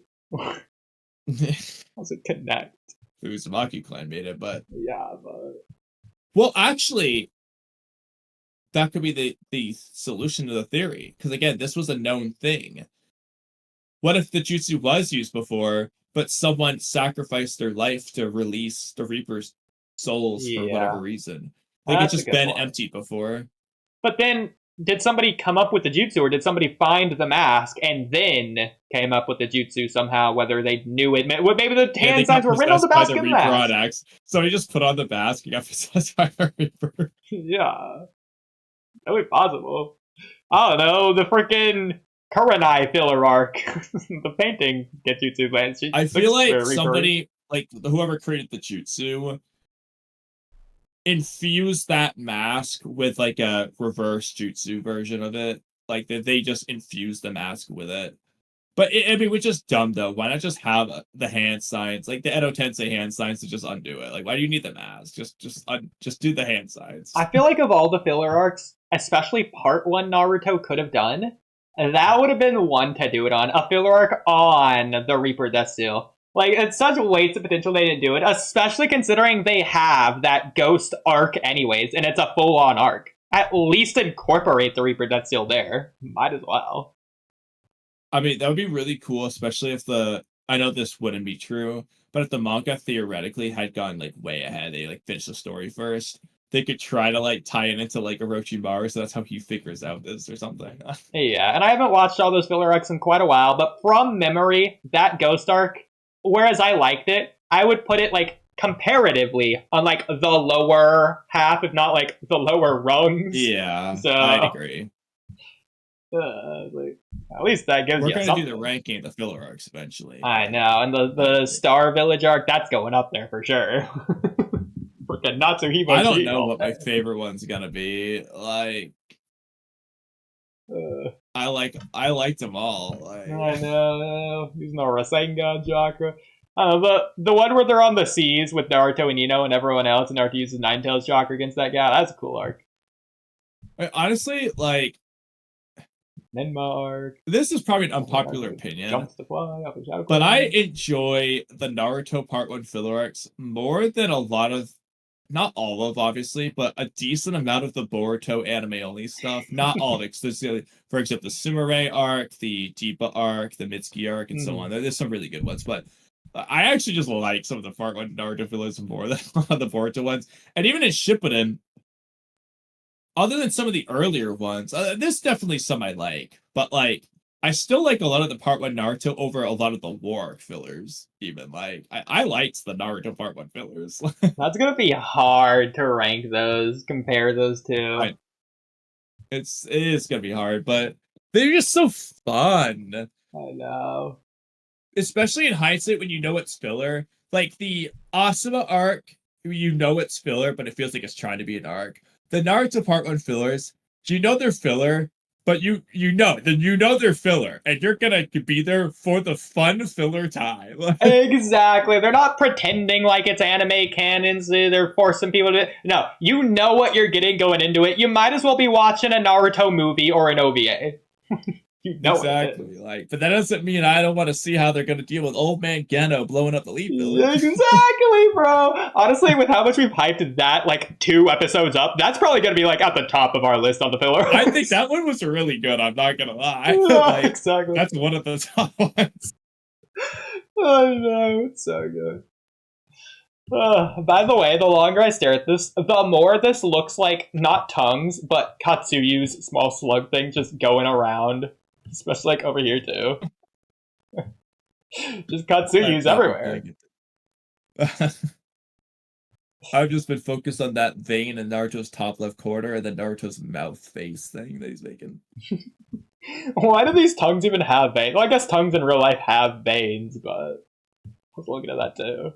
It's also got like warts on it or something. What's wrong with Orochimaru's tongue? But Naruto looks really Ninetales-y in this shot too. On the Daigo react. Without the Ninetales eyes, he just looks Ninetales-y. The shape of his mouth is so oddly ugly. I guess this is I know. The small mouth. Why is Orochimaru's like bite space just tongues? Like, shouldn't these be snakes? Let's be real. That'd be way cooler. I don't know, but maybe it's supposed to be grosser than cool. Kishimoto. I mean, whereas, yeah, I get it, and it works. And Orochimaru does a lot of tongue things, but like, it really should be snakes. It's like the snaky rebirth jutsu, not the tongue jutsu. At the very least, Orochimaru's like real when he body does the jutsu is in part 1, you see the snake. Yeah, that's true. But I do like his real body design, though, since that is just a bunch of snakes on a big snake, basically. Yeah. In fact, I feel like that's the way you could have, like, transitioned to this, is when Sasuke gets poisoned, the snakes that are still alive just, like, swarm him in this pattern, and then it just, like, fades into this. Yeah. Would be really cool. What I don't like, though, is that this is just never addressed. Like, first of all, the Hydra is never addressed again, but, like, you have Orochimaru's true form. It's a pretty darn big snake. And then there's just the Hydra that just randomly comes down the Itachi, bites his strongest jutsu. He's never used it before, and he never used it again. It's never mentioned again. Kabuto's gonna absorb Sasuke using the regular Orochimaru snake thing. Like, what's the deal with the Hydra? That might be one of my most annoying, disappointed things in Naruto. I've always been salty about this cool-ass, gigantic, freaking Susanoo dwarfing Hydra that never addressed. So What?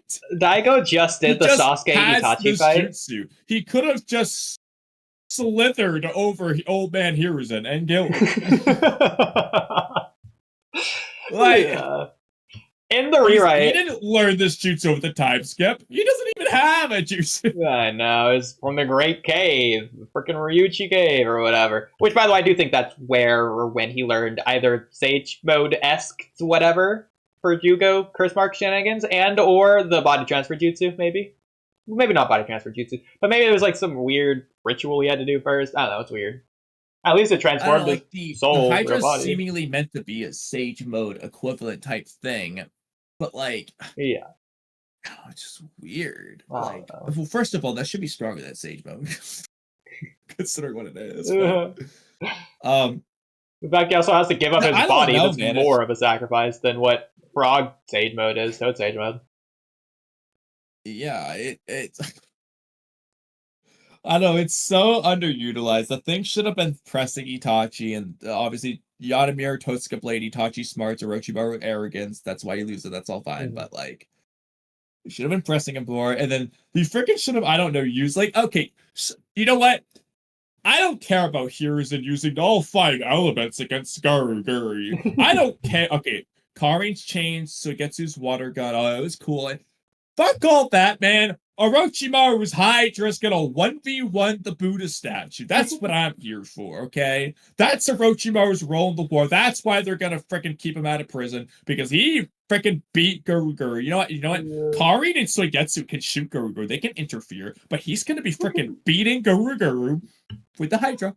He's just gonna stop him. Okay? Make Orochimaru look like a goat. Okay? We're gonna do that. Well, if we're not doing Orochimaru versus Itachi, we gotta do this. You know, exactly. Like yeah. So, by the way, going back to the Hanzo thing really quick, I just want to say this we've passed like half an hour at this point. God, we're not doing good on progress, but I feel like the way they could have like figured out Hanzo's poison is like the exact way Team 7 found out Boro's virus. Like they would just, Mitsuki did the exact same thing as whatever Orochimaru did in the Hanzo fight, and Tsunade's there as well. I mean, I think that's the easiest way. I mean, Mitsuki's already just instinctively doing the thing of biting his opponents to get their blood to steal their whatever anyways. I'm sure Orochimaru does the exact same thing. Like, you know, Orochimaru basically does that and Tsunade helps or whatever. Like I said, I'm fine with that. Mm-hmm. But again, let's just say they did do that. They still couldn't beat Hanzo. Well, maybe they were stalemated. They weren't. I mean, looks like Hanzo was not a scratch on him, and Jiraiya and all of them, they're huffing and puffy. Tsunade's the Slug Queen, Jiraiya's the Toad Sage. I mean, he at least has the toads. Orochimaru freaking looks like a snake. Probably had snake jutsu at this point. I mean, Hanzo might not have been huffing and puffing, but the point is that he was trying to kill them and couldn't until he gave up. Yeah, and I'm fine with that. But what I'm trying to say is, Hanzo and Ibu say Obito's stalemated the 3-way deadlock. Now again, Manda might not be as big as he becomes. Same with Bunta. Katsu, she would have just summoned a smaller amount. But Bunta was still pretty darn big in the Kid Jiraiya flashback. So, I mean, he's not like part 1 Gamakichi size or anything. I don't know. It's definitely possible that even if they had their summonings, they just didn't use their summoning. And that's fine, because there's plenty of fights Naruto doesn't summon Gamabunta in for no reason at all. Yeah, but okay. Whereas, yes, it's like, it's more the Sanin's thing to do that. It's one of their things they're famous for. And 2, they're fighting a large summon already that Hanzo just does use every fight. Counterpoint. You are doing that here. Counterpoint, Kamui. The Sanin are known for doing that. They're not the Sanin yet. Gotcha. There. This could have been the inspiration, but like... Okay. I mean, that would be cool, but I don't know. I just don't know, like, what happened there. Yeah. But then again, though, Jiraiya thought no one could beat Hanzo. So it's like if Jiraiya doesn't have Bunta, doesn't have Sage Mode, and Orochimaru doesn't have anything snakes, doesn't have Manda, Tsunade doesn't have Byakugo Sushi, doesn't have Katsu, why is he gassing up Hanzo? Like, God. Like, bro, with all those things that you guys gained, you really don't think you could handle the freaking salamander? It doesn't make sense for him to think that way, unless at the very least he has Gamabunta. And he thought the freeway deadlock. You know what I mean? Like, it doesn't make sense for him to be praising him like God like that. You know, it's not like Sakura's looking at Saku as God for the rest of the series. To be fair, taking the filler at face value, the salamander is pretty OP. Hanzo is just soloing the Leaf Village with Naruto in KCM2 in it. Like, Hanzo is doing good. Tinta just had her stage 6 pass tools or whatever she used to defeat Hanzo, or if she didn't, maybe the dream just ended. I think it did. I think she did defeat Hanzo. But either way. It's like, Hanzo with the Salamander's stronger than KCM2, the Karama Avatar.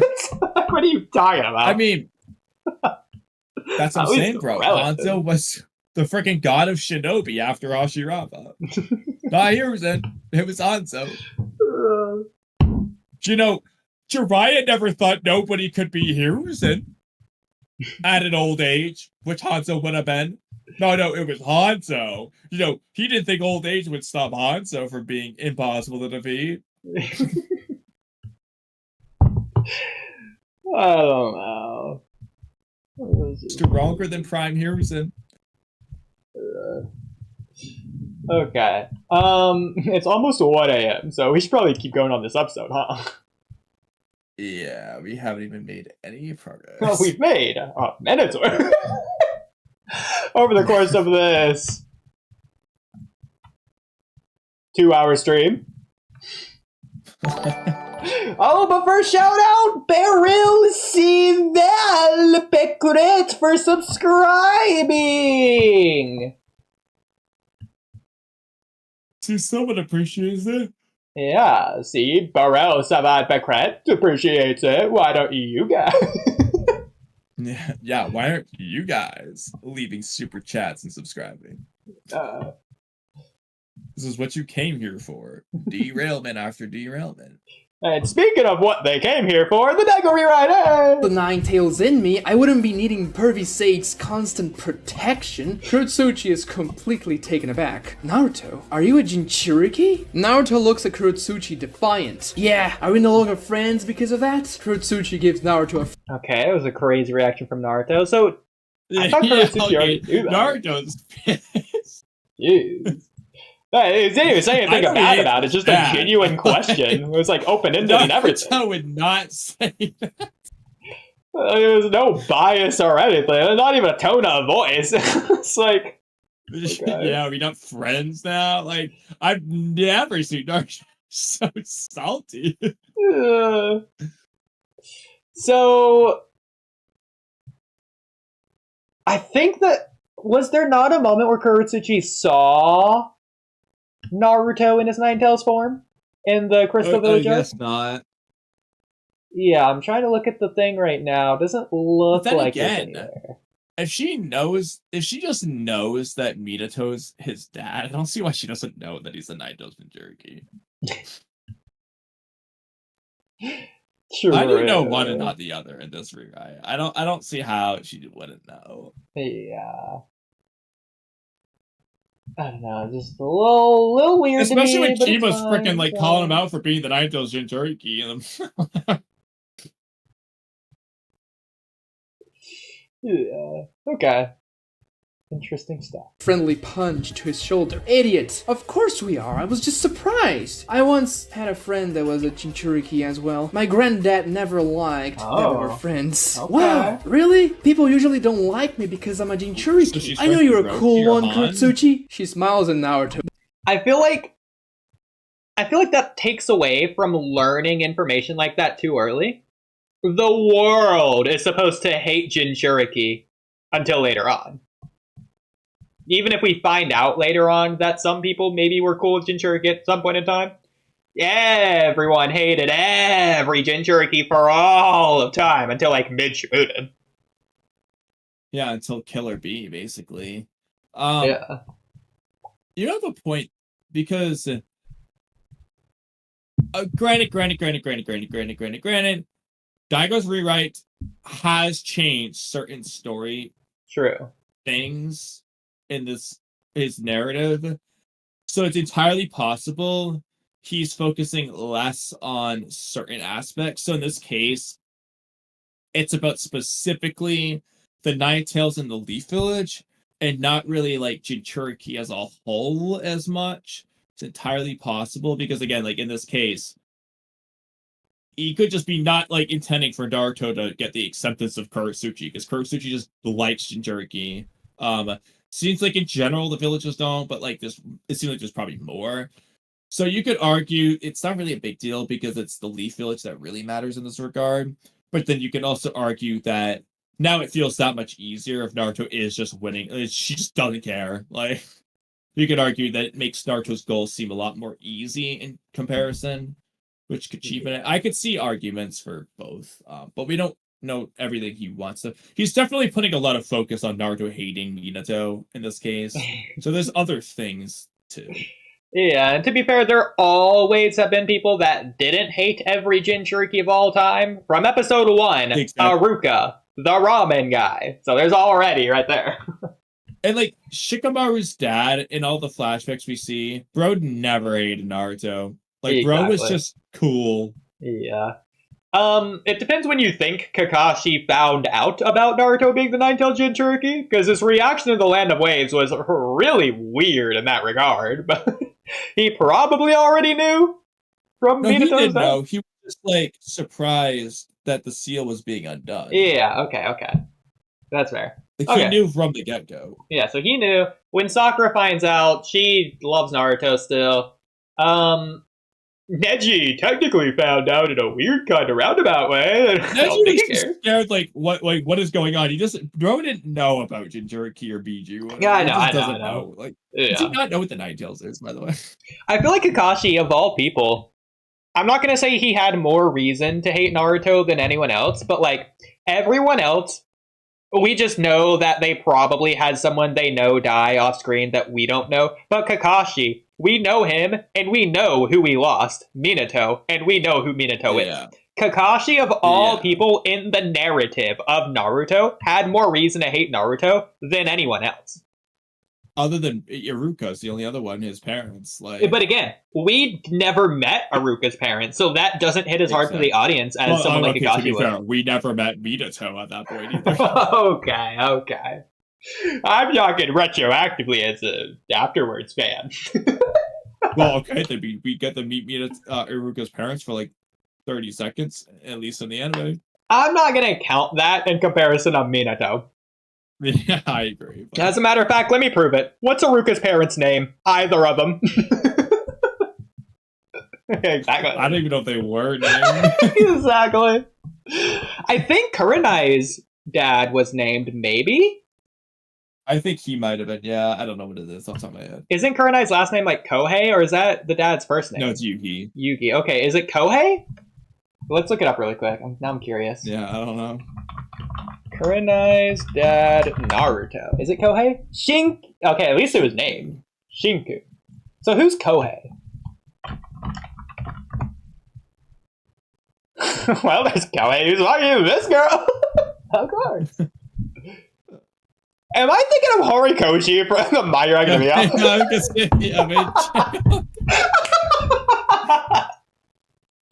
You know, Kurenai's dad. Wait, hold on though. Okay. I don't remember his name off the.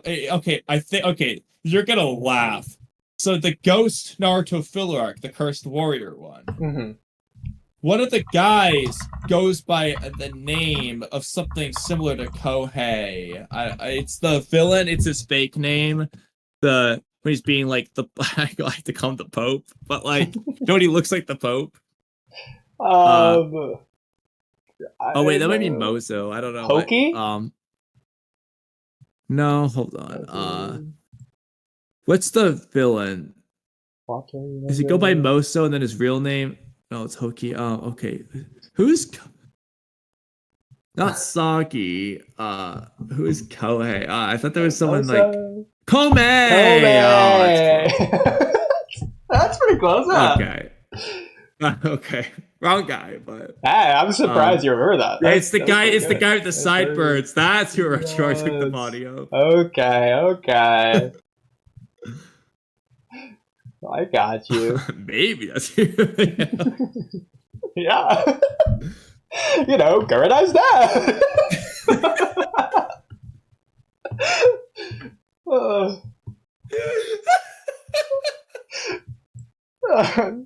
Can't, bro. It's dead. Ridiculous.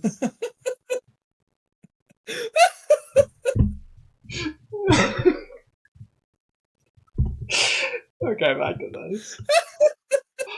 Oh my god, you are dying from that.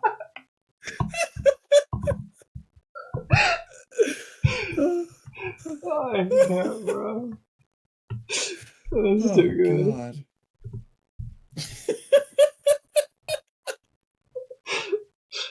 Okay, let's pull it together. Here we go. We surpassed the 10-minute mark.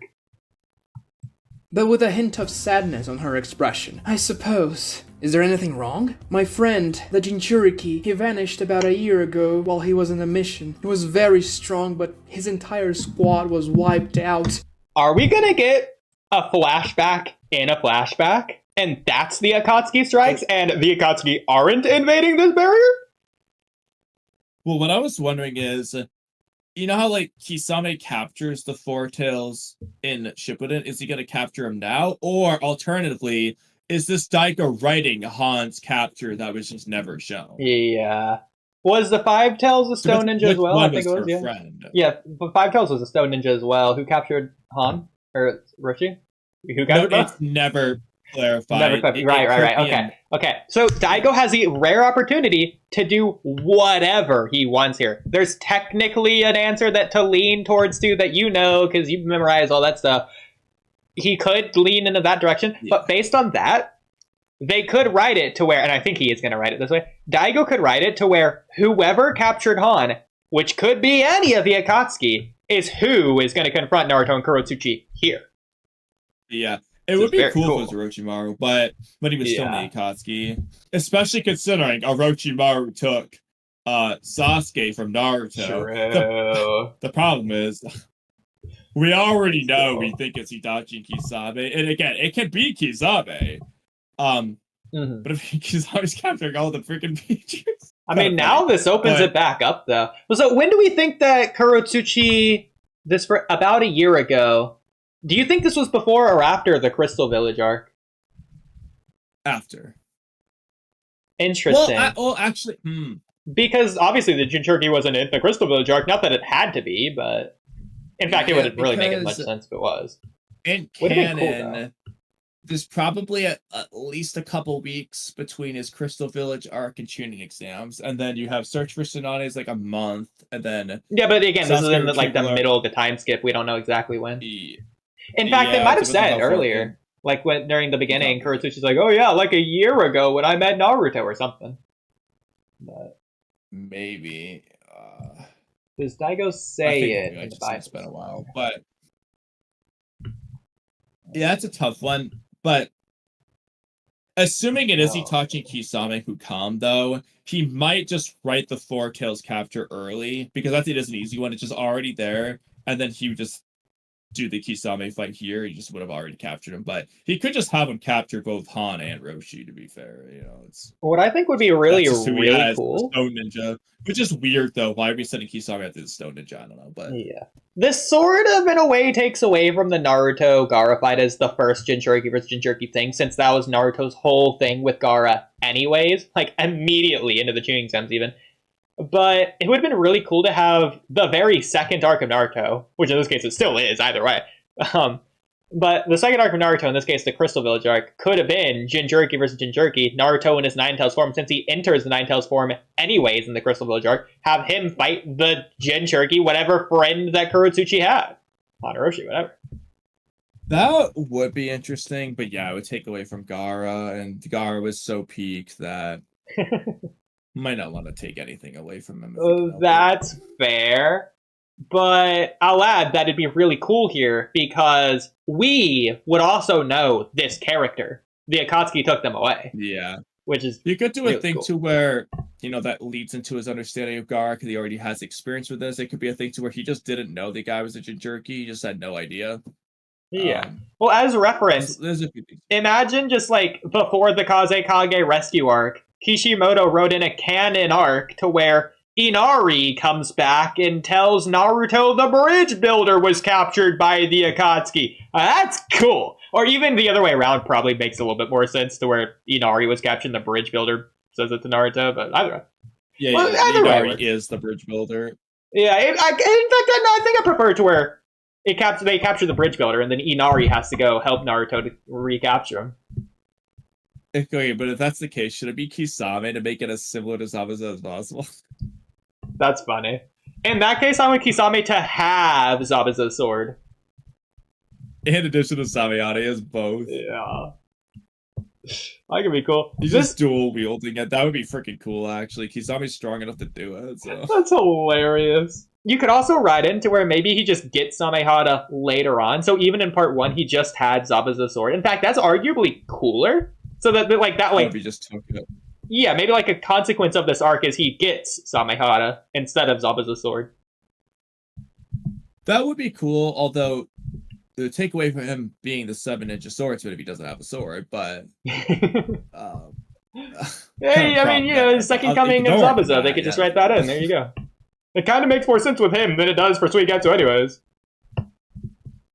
you could have Kisame actually try to collect all the blades, or if like there could be a hierarchy to where Samehada is the best one, it's Zabuza could have the second best one, we'll just say, for this. Okay. So, like Zabuza is the second best sword and Kisame is climbing up the ladder or something. I like that. That's cool. Yeah. Okay. Since it is Samehada just is the best sword, so. Yeah. I mean, the problem is the Executioner's blade. It doesn't really seem like the second best compared to like Amayure Ringo's or like even the explosion one. Like, I mean, the difference is some of the Samehada others is sentient, and Samehada can just siphon an infinite amount of chakra, basically. The problem is, you can merge with it. you can The problem is- unironically make the argument that Samehada, power scaling wise, scales above Kisame. You realize how ridiculous that is? I mean, obviously, there's the consequence of not many people can use Samehada. It will just Yeah. stab you, whatever. Like, yeah, only Kisame can really do it. The problem is that the sword only makes sense in Kisame's possession. Shouldn't be with anyone else. I mean, it doesn't have to be with someone else. You could have just like found it in the ocean randomly, huh? Whatever it was beforehand. Yeah. Freaking Like, sea I or wish it was something. just like his summoning animal or something. Like it just Yeah. not a 7-inch sword that's passed down. It's just like it's just Kisame. Be freaking cool. Yeah, maybe it's like And- shark sage mode, like his dad he's put in too much energy or whatever, turned into a shark. Yeah, literally it's his dad or something. That'd be cool. It's his lover. Like Yeah. Even cooler Nice. if like Kisame was just like evil with it and like he wanted to test the jutsu on himself, but he needed to perfect it first, so he tried it on someone else and it didn't work, and so that's who Samehada is. And then he did the shark jutsu on himself and it worked because he tested it. Something like that. I don't know. there's a lot of things you could do there. Yeah. What I don't like, I've never liked it, and I never will, is B taking Samehada and doing nothing with it. Yeah. There is that. Hate that. I don't like. I mean, the betrayal. It works in the scene, but I don't like it, especially when you know it's just Setsu anyway. It's like it's not even betraying Kisame, but then it kind of betrays Kisame, but it doesn't, but it does, but it doesn't, but it doesn't. He just leaves him behind because it betrays him, but it doesn't betray him because it lets him steal B's chakra, but he leaves it behind because it likes B. And I don't like that. Freaking take the sword and fight my guy. So I wonder, so Hannibals have their own chakra, seemingly a unique chakra, I'm assuming that means they also have a chakra signature. That means it should be able to be copied. I wonder, can Zetsu turn into Gamabunta? I don't see why not, considering Zetsu literally, like... So, it's weird. Kisame was merged with Samehara when Zetsu copies him. And then, somehow, Zetsu's Kisame separates from Samehara, which Kisame's in. I don't really know what, like, happened there. Did, like, Kisame, like, go inside a Zetsu to do that? Off screen. Like, I don't know how that worked. I think Kishimoto just made something that didn't make sense there, but Yeah. that happened. I mean, imagine instead of 100,000 Zetsus running around, just have 100,000 Sameharas because Zetsu took its chakra. I mean, honestly, though, before the war, why didn't all 100,000 Zetsu just copy Kisame so they can at least do all his, like, water-style jutsu and shit? Bro, screw it. For the abridged, we have to have maybe not all 100,000, but maybe like 10,000 Zetsus just become Gamabunta, and then we play the rumbling music over like the frogs flopping around. Stopping. Oh my god. Okay, Start leveling cities. Write that down. But they also should have just copied Obito. They're just using Kamui. I don't care how weak I know, yeah. If they just can do that. 100,000 of them using Kamui. The Alliance is not beating that. I mean, even just the Kisame idea, they're just not beating. Like, the Obito wins.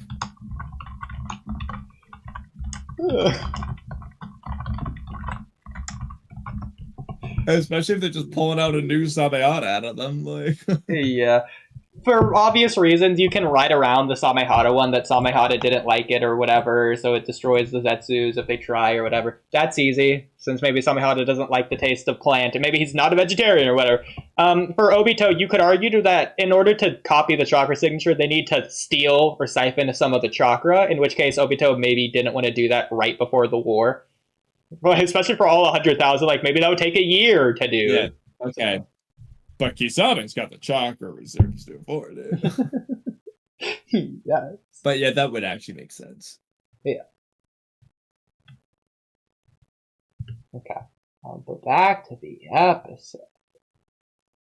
While he was in a mission, he was very strong, but his entire squad was wiped out, and his body was the only one we never found. Naruto's eyes opened wide. The Akatsuki! It has to be them! They're an evil organization hunting us down for the tailed beast or something. What? Yeah, and they have really powerful rogue ninjas too. They probably took your friend. What was his name? Roshi. He was the Jinchuriki. Okay. Yeah. He just did do Roshi, Interesting. put in the flashback. What would have been interesting, It's gonna though, be is if Kisame. it was Datara who did this, because she's, like, literally, like, former friends with Datara, like... True, yeah, the whole brother thing. Plus the fact that Data is, like, gonna be, like, the first... Well, technically, was already the villain we just saw in terms of the timeline for us, but then for Naruto, he's about to fight Datara. Also, he's from the Stone Village. It makes sense for him to be going after the Stone Ninja, like... Yeah, that's true. In fact, they could have just done that since Itachi was going after Naruto anyways. They should have just done that. Yeah, I don't know. I agree. I don't really know why they... Sasori went after Gaara, too. Well, no, but it's weird, though. It's like, Sasori kind of helped, but, like, Datara went after Gaara instead of Sasori, when Sasori's on the team. Yeah. Obito makes the point. Shouldn't we be sending Kisame after the Three Tails? Sasori's target, apparently. Hinata Kaksu, okay, whatever. Nobody's from the Cloud Village. Somebody's got to go after the Two Tails, and then they may or may not have gone after the Seven Tails in the anime they do. The Eight Tails again, and somebody's got to do it. Then again, you can just write to where Hidan and Kaguya are from the Cloud Village. Like, for what purpose do they need to be from the Waterfall Village and the other one that I don't even remember? Just so A could say no Shinobi. Yeah. Join the Akatsuki. Who cares, bro? I mean, how does he even know? The Akatsuki is a secret organization. You don't know every member in the Akatsuki. They can be in the bingo book. They can be criminals, but you don't know if they're in the Akatsuki or not. Yeah, there's really no reason. Like, honestly, though, like, you You want to write the Gold and Silver Brothers? But them the Akatsuki. Apparently, the worst criminals of all time. So,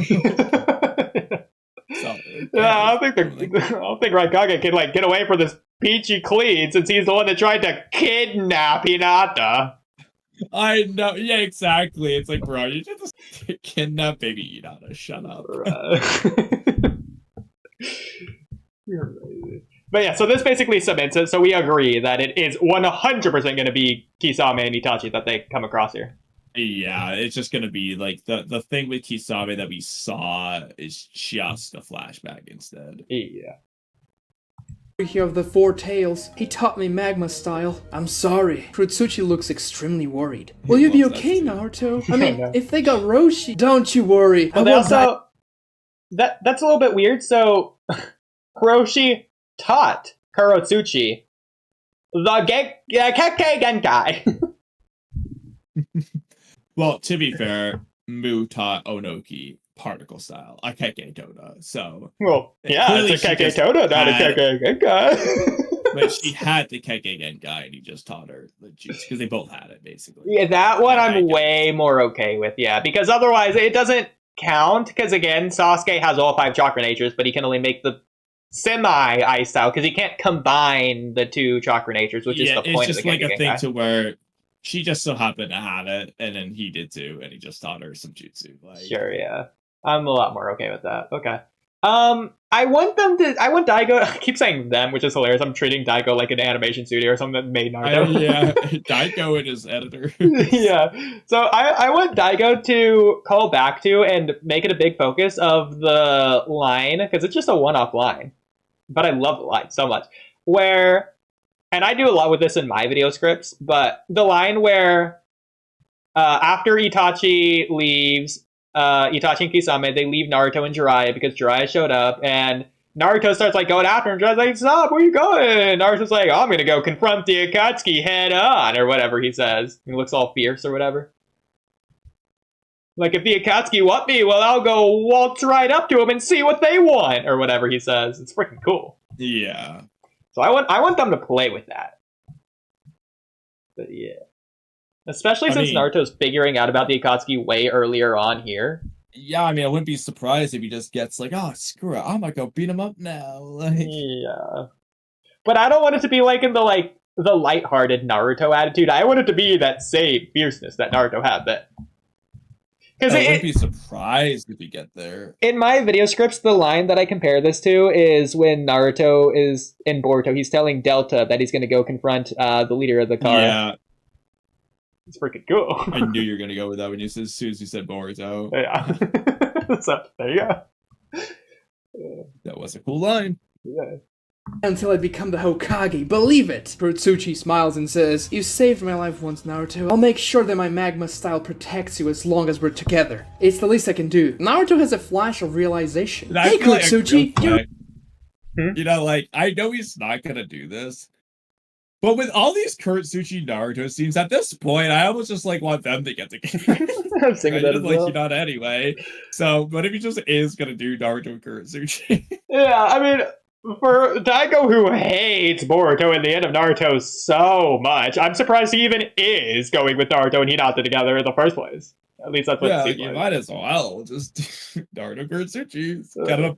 He's already got it plenty. He's got more built up than Naruto and Hinata actually have. If anything, if I didn't know better, I would just think that Daigo would have the same opinion as Blue Star, just it needed to be Naruto and Sakura.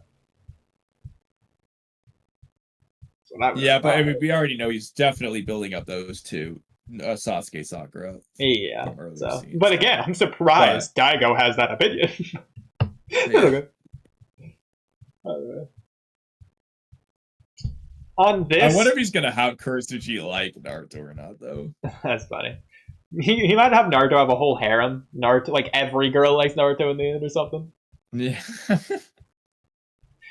On this image, you can really see where the headband is like indented to show where it is versus like the cloth that just goes around it. It's kind of cool.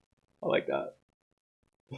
Shows how like the headband part is like tight or whatever. This is almost like a seamstress around it or whatever, like keep everything combined or intact. Cool. Like a pillow. really good at elemental ninjutsu, aren't you? Kurotsuchi seems a little embarrassed. This has to be edited. Is. This is edited. It is, yeah. Okay. I think it's just a still frame of her turning her head pretty quickly in the scene. It's like, this is like when her, Akatsuki, and Onoki leave. Someone says something, and she's kind of like turns and blushes, I think. I think it's her turning her head. It's one of those never stop Naruto things. Okay. But yeah, she looks really weird. Freaking ridiculous. Looks like they're like photoshopping a Lee onto her or something. I know. It's not the first time he's used this image, too. And her lower face just looks like an animal. I can't quite figure out what animal I'm thinking of. Freaking axolotl or something. I don't know. Not Hey Arnold. What's the mouse show?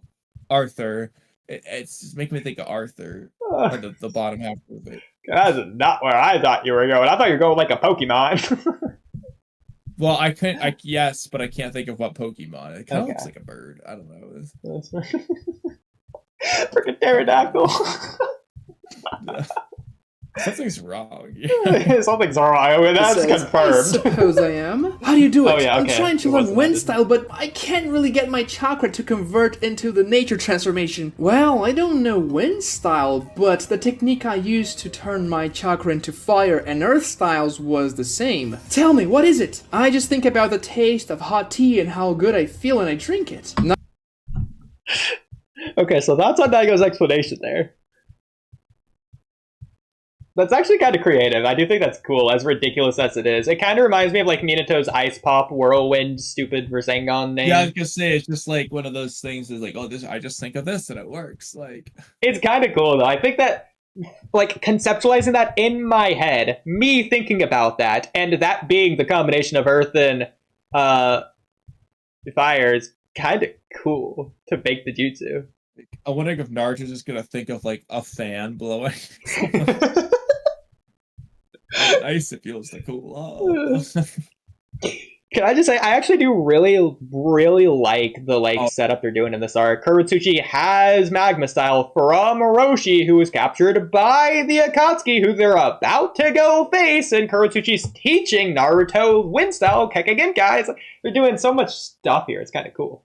What do you think the odds are, especially since the tuning exams exist, that Daigo's gonna do a gag thing to where Naruto's gonna think about a really good fart and try that for his wind style, and it's obviously not gonna work. He's just gonna fart. He's gonna think back to the Kiba fight, and that's why it's important. Exactly. That's what I was gonna say. Like, what are the odds Daigo does that gag scene coming up here? I mean, consider what they're doing with Kurotsuchi. That one isn't really a gag scene, it's just ridiculous, but it's treated as serious. I feel like they are going to do a gag one for Naruto. Exactly. Okay. That's why I'm wondering about the fart thing. Naruto is disappointed. That's it? Yeah, it really calms me down so I can concentrate on molding my chakra into the nature transformation. You should try it. But I don't That really is like cool. hot tea. Well then, think of something else you like to eat. Okay, Naruto's so stupid. His response there reminded me of, like, Rudo's responses from the other day. It's like, that's not what Kurotsuchi was saying. I think he is gonna think of ramen then. Oh, yeah, he's gonna think of ramen, which makes him fart. Okay, that's the way to do it, because thinking about ramen should not work here. That's not what Kurotsuchi was getting at.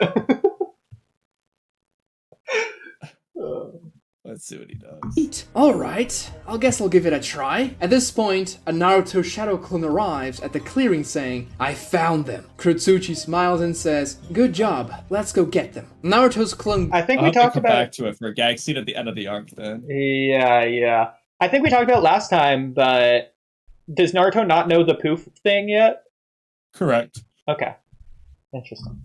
guides them until they reach a makeshift camp filled with bandits, with one large chest guarded by 5 of them in the center of the camp. Naruto and Kurotsuchi spot and avoid a couple of booby traps as they get closer to the camp. Kurotsuchi says, counting the bandits, I see 29 of them, many more than the report said. Maybe this is their base of operations. Naruto says, we can take them. If we wait for them to fall asleep, we'll catch them off guard. This is a reference to the password Team 7 used in the Forest of Death. death, and it shows that Naruto Okay. learned some stuff from Sasuke as well. Kurotsuchi smiles and Cool. says, "You definitely think like a shinobi, and I don't really have anything against this plan, but I just think it's kind of boring. What do you..." I like that Daigo is including him mentioning the callbacks when he intends for it to be the case, so that we don't have to do like the guesswork there. I think that's cool, at least for like a video of it. It's almost like, I know it's technically in the episode, quote unquote, but it's almost like when Kishimoto does an interview and tells him what he was meaning to do at certain points. It's kind of like that, but like in the middle of the chapter. It's almost like if Kishimoto did like broke off of the panel. It's like, here's what this is referencing. Yeah, exactly. You mean? I mean that it would be too easy, and these guys already look pretty weak. I say we attack them head on right now. I like that plan, Captain. And what about we make it a bet? Each bandit we capture is worth a point, and whoever gets to the chest first gets 30 points. After we take care of them all, the one who gets more points wins. I like the sound of that. What should we wager though? Naruto thinks and has a brilliant idea. The loser has to buy ramen for the winner. Kurotsuchi is confused by that wager but says, "Ramen, huh? Okay, I guess I can live with that." Alright, you'll attack from the south. I'll attack from the north. What's the starting signal? Well, you'll open with your shadow clones, right? So whenever I hear them form, I'll just begin my assault as well. Sounds good. We could... Whenever she hears them form, I don't think in canon we've ever had someone mention the fact that Naruto shadow clones are noticeable by sound. Yeah, wow. Oh, yeah. From like the north and south. Wow. Like it's a literal explosion, bro. You hear the poof noise when they form, but like it would almost make sense if she was freaking not Yoroi. Who's the girl? Yodo. Not Araya. Yeah, Yodo. Thank you. I was like, Araya and who? Or Yoroi? It's like, no. Not Yodo. Yeah, there you go. Yeah, that's how you know that's bad. Even after the Yoda stuff, you still couldn't remember Yodo's name. You remember Araya more than Yoda. And I'm the one of the two of us that have been die-hard supporting Yodo since that day.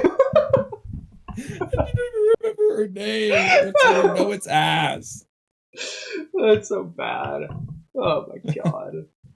But so we agree that the bandits here are just a red herring, and the Akatsuki are going to come right after. Yeah, absolutely. Okay, yeah. To the camp, or maybe technically during, but yeah, it's going to be like this. Obviously, isn't the end of this mission. Yeah, maybe it's even like Genjutsu. They're like the or demon brothers as compared to Zabuza. Yeah. Okay. For all we know, the Akatsuki know about this, and this is part of a trap. Like we don't know that. But... Exactly. Yeah. Or even it could be like outer Akatsuki members if he's going with something like that. Who knows? Yeah, I mean, yeah, it could be. So.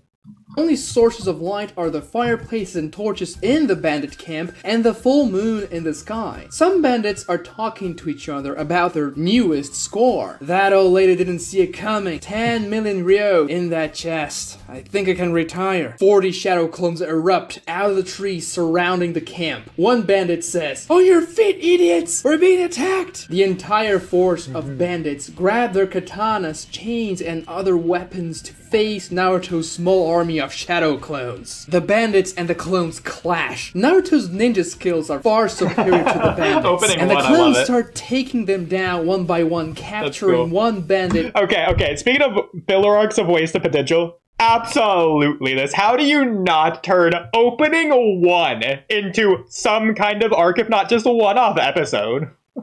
No, I completely agree. It always bothered me because, especially when for a while I thought this is in that the Cursed Warrior arc, the guy who does the assimilation jutsu and copies like Gaara-san, for example, and fights Kakashi. I thought he was my guy in opening one, and he just isn't. And I was so heartbroken when I realized that. I don't know why this guy isn't in a filler episode. Like, I understand 2023 Boruto opening 7 or ending 8 or whatever it is with like the ice-tailed beast or whatever that was. I get people wanted that to be an arc because it's freaking cool. Or like the Rescue Himawari arc from the opening. I get it. But like, this is the OG Naruto, the OG opening. Exactly. It's stuff. You know, like how do they not just make him the guy of a filler arc, or at least again a filler episode? Like from the very first opening of Naruto, I know this guy way more than I know Haku and Zabuza. He's way more important. Yeah, I mean, why did they even animate this guy if they're never going to use him? Oh, you know what would be really cool? Okay, so I'm not gonna say make a movie around this opening or these characters, but whatever movie they did make, just give the villains in that movie these character designs. Yeah, exactly. That's how you do it. That works. I mean, it's basically free. Honest, though, instead of making new designs. I mean, I honestly, yeah. But now I'm thinking about it. So, like, the Naruto anime didn't start until after Land of Waves had been written. There's like the tuning exams or whatever, specifically when the anime started. So the anime knows about Haku and Zabuza. Why didn't they put them in the opening? Unless the anime studio really is working that separately from Kishimoto. They just didn't even read Land of Waves. Yeah, like they don't even have Mizuki on there. Oh no. Freaking weird. It's just kind of like, you know, honestly though, like imagine an opening with Haku and Zabuza. That would slam. I know, So cool. bro. Like what I'm imagining is like the spinning around shot with Hidan and Kakuzu opening, but with like Haku and Zabuza. Yeah. Cool. Yeah, like there's so many things I'm just imagining from previous openings. Like the scenes of like this one of Kabuto taking off his Anbu mask to do the same thing with Haku with his mask. Yes, bro. Like I'm imagining just cool like things and looking scary, Kakashi being cool, like beating up fodder demon brothers or whatever. Yeah. Or like the bandits at the end of the arc even. Yeah, or like Got the those bell men. test, even like you have scenes of like Kakashi. I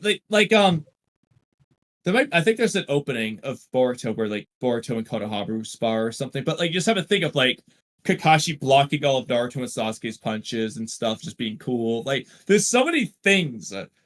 You have like Iruka saving Naruto. Like there's so many little scenes from like the first 5 episodes even. Like you could just do like because even like the Sasuke retrieval arc just has like the Sasuke retrieval squad just running with the coolest animation ever, like indicating their fights. I mean, all the other openings involve the arcs except for this one, where Naruto is just beating up some fat dude. Who they never just call back on in a filler episode of that 100 episodes of filler. They just don't do it. The most wasted potential ever. Like imagine how cool the highest quality compositing of all time with like rainbow colors as Haku's teleporting between mirrors, like the glow effect and everything for an opening. And also, let's not forget. So, the English dub has a different song than the Japanese. Yeah. If they're gonna, it's the only opening ever to do this. If they're gonna do that, why not make different visuals? Honestly, if you're gonna do that, why not? And this is where you can put Haku and Zabuza. The dub's like 10 years later, not actually that long, but you get the point. Like they have time to think about this. And I don't know when you realized OP1 has an original Japanese version. I realized it really, really late. When I first heard it, I realized it. The start of realizing it would have been through the abridged that played the rocks, but I didn't understand what that was from. Yeah. Until some point even later than that. Yeah. I don't remember when I realized there was just a different opening song. I realized it pretty darn late, like very late in my Naruto career. But like I could just hear the song in my head. I have it memorized. It's just the first time I heard it, I realized this is just real. I just thought it was so bad. So bad. And the English opening one, it's not only good, it fits Naruto better than I think literally any other opening that is official in Naruto Part 1. At least the song. I will say, the rocks one's very interesting for Naruto. How do I go? Bro, the Listen to English the one English hypes one you again, up. okay. This is just like you're just watching whatever. It's almost a commercial for Naruto more than an opening.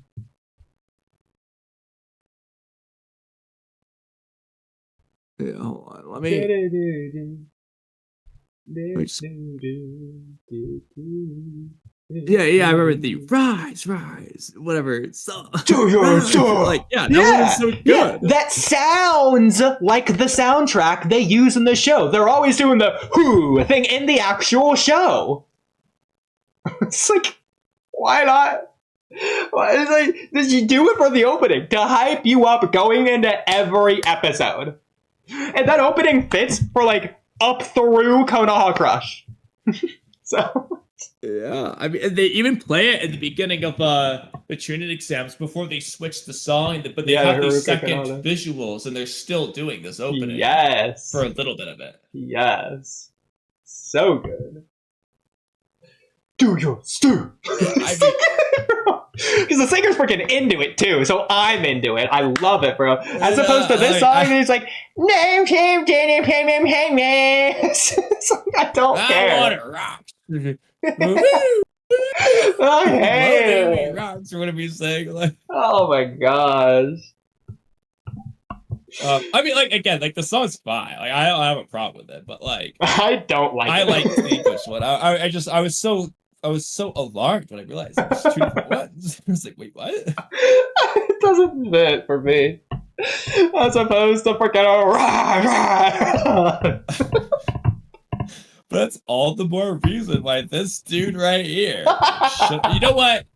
If the anime's not gonna do it, I'm already upset. Why hasn't Dygo done it yet? the saving grace. This is the arc. This guy's one of the bandits. This is his chance.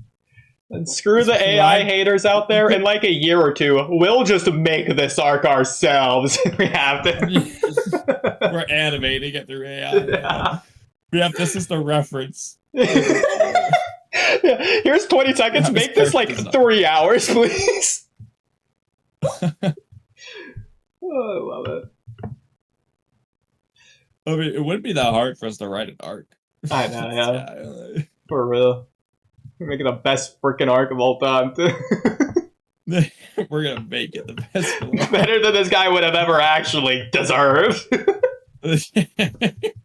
We're gonna treat him like he's freaking Momoshiki. Like the most important one. I mean, unironically though, we could make him like Deepa, where he's just a one-arc villain who just is going. Like, it's true. And we have Platinum in to know what not to do. Okay, it would be really funny to use Metropolitan as our, like, basically Metropolitan done right. That's our inspiration. I love it. We're gonna have his teammates gonna be the ugliest character ever. And he's always, and this guy's gonna always be complaining about how ugly his team is. We should do a tier list of Naruto. In fact, I think you already have it written down. Like the objectively like hottest to ugliest characters in Naruto or whatever. And we should have like the ugliest. I think one of them would include the guy that we love mentioning from the Three Tails capture arc. Yeah. With, like the blue poncho around him. Honestly, a few members of that team are going pretty high on that. The freaking dude who looks like the Kami Koopa or whatever the magic Koopa lady is. Freaking Team Rocket over there. I'll just write it ugliest Naruto characters if that wasn't already written. Yeah, probably is, but you never know. I think it is, but just in case. Okay, so back to the episode.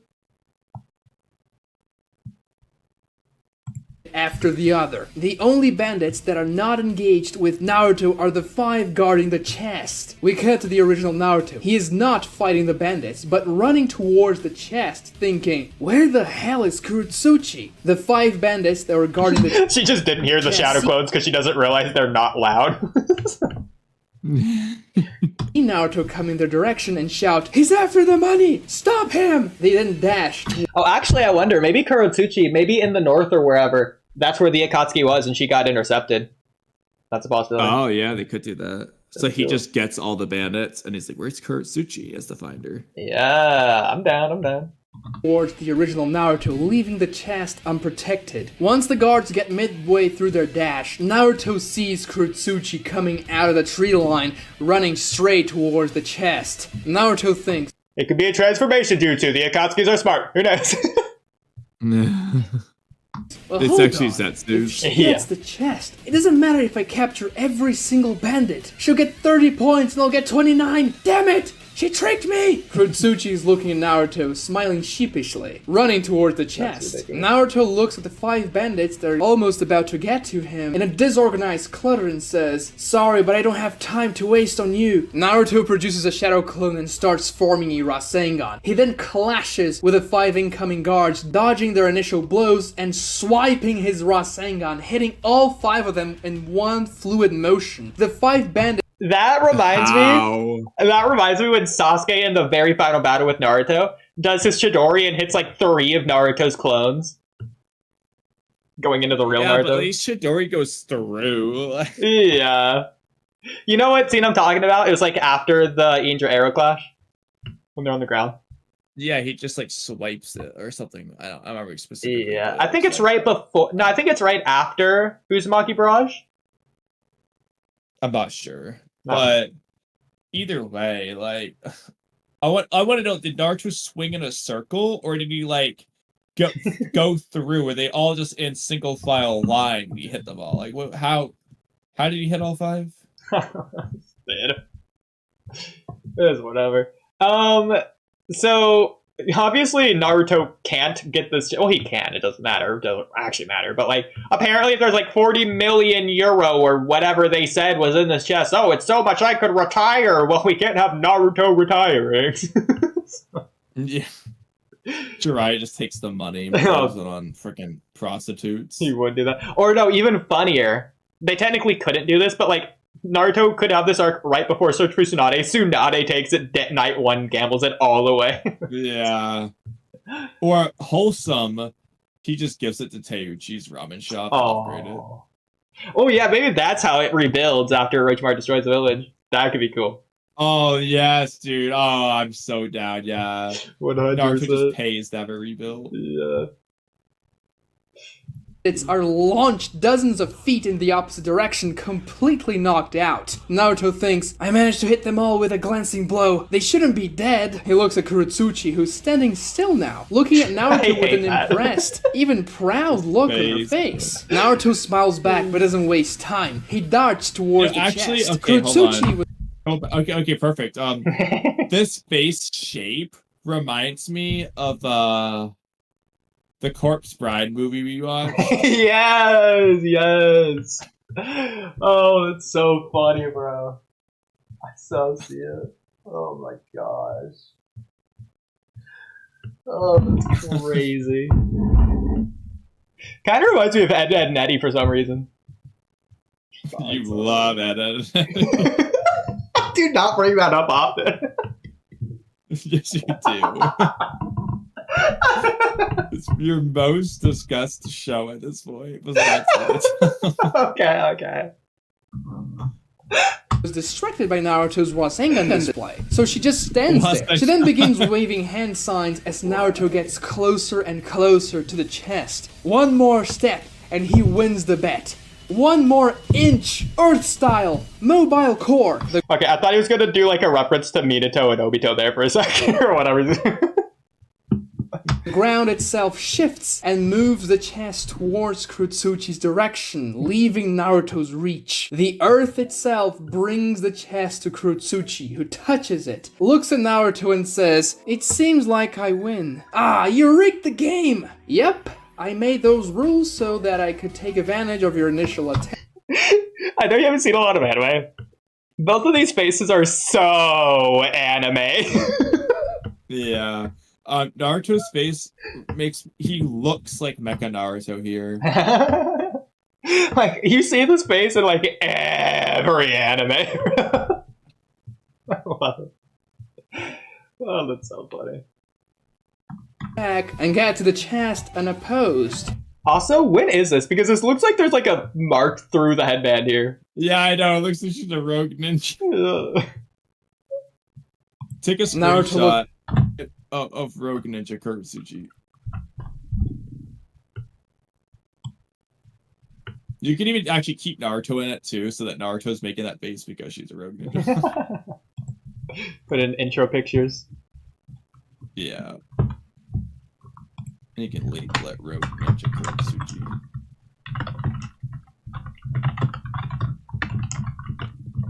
We'll ask them if they know when Kurotsuchi became a rogue ninja, so they can describe this moment. Or we can just show them the image and say, do you notice what's wrong in this image?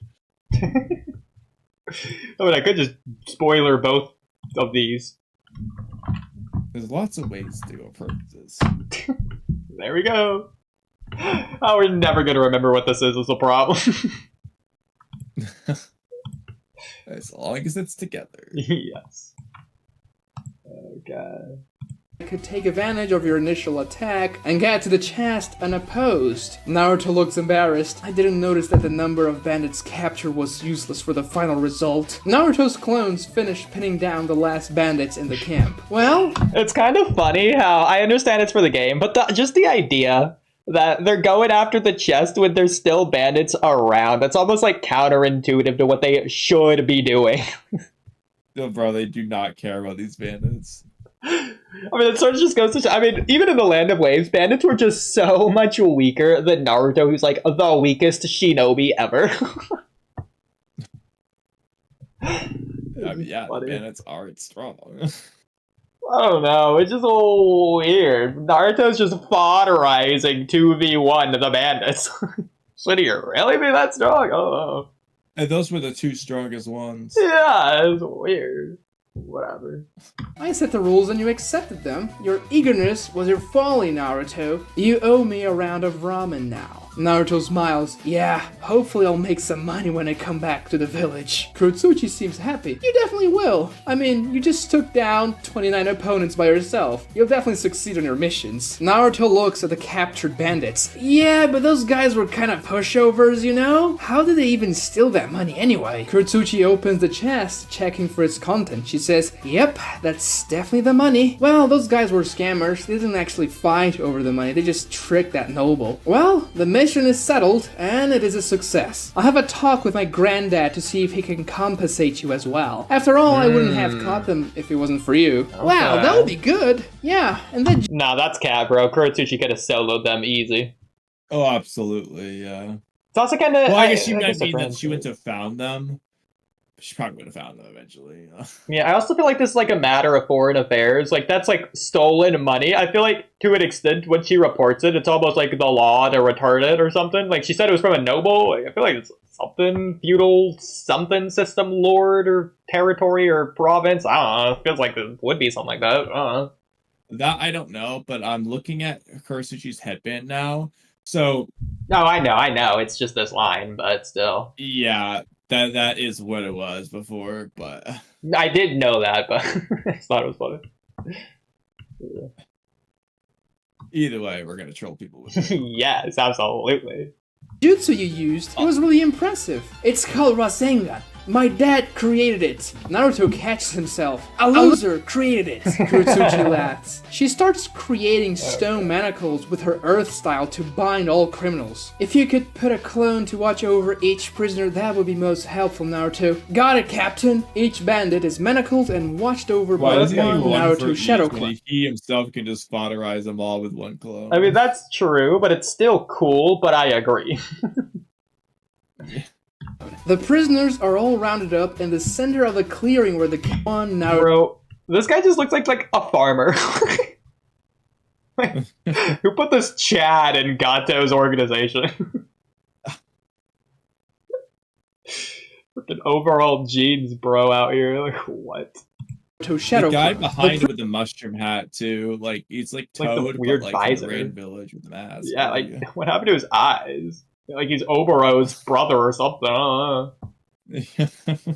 This kind of looks like a filler character. Like maybe Ringo. It looks like One of the Seven Arashi Senses? from the Raika filler arc. Yeah. Okay. I was still thinking the right arc. Okay, yeah, I completely agree. Yeah. This guy's so gray.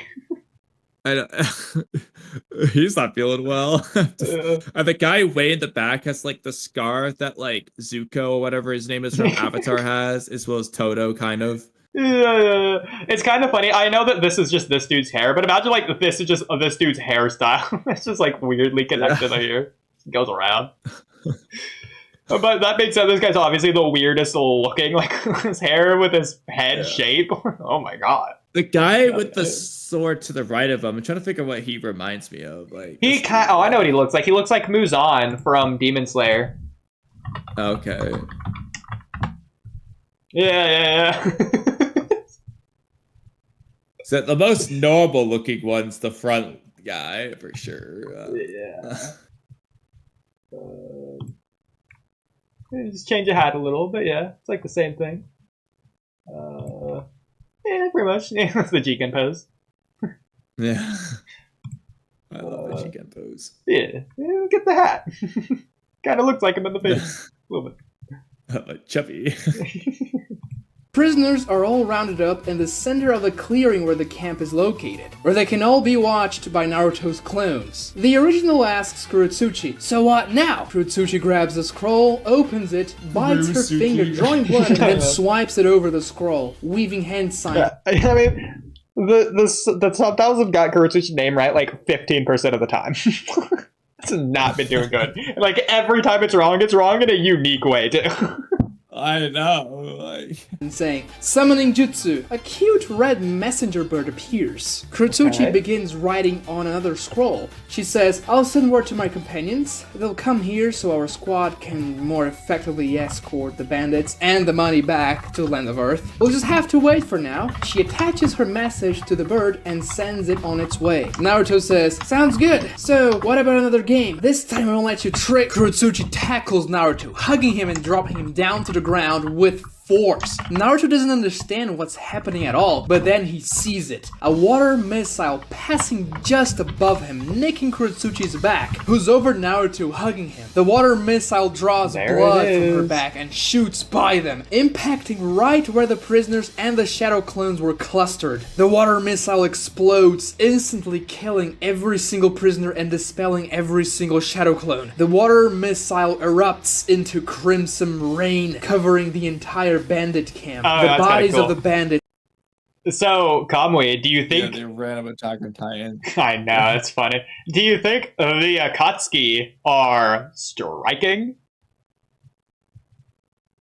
Yes. It's completely mangled. Kurotsuchi and Naruto both look at each other on the ground, their faces almost touching, both horrified at this instant flash of carnage. Another water missile. That romantic tension there. Their That's faces funny. almost touching. Kurotsuchi hugged Naruto. I don't see it as that.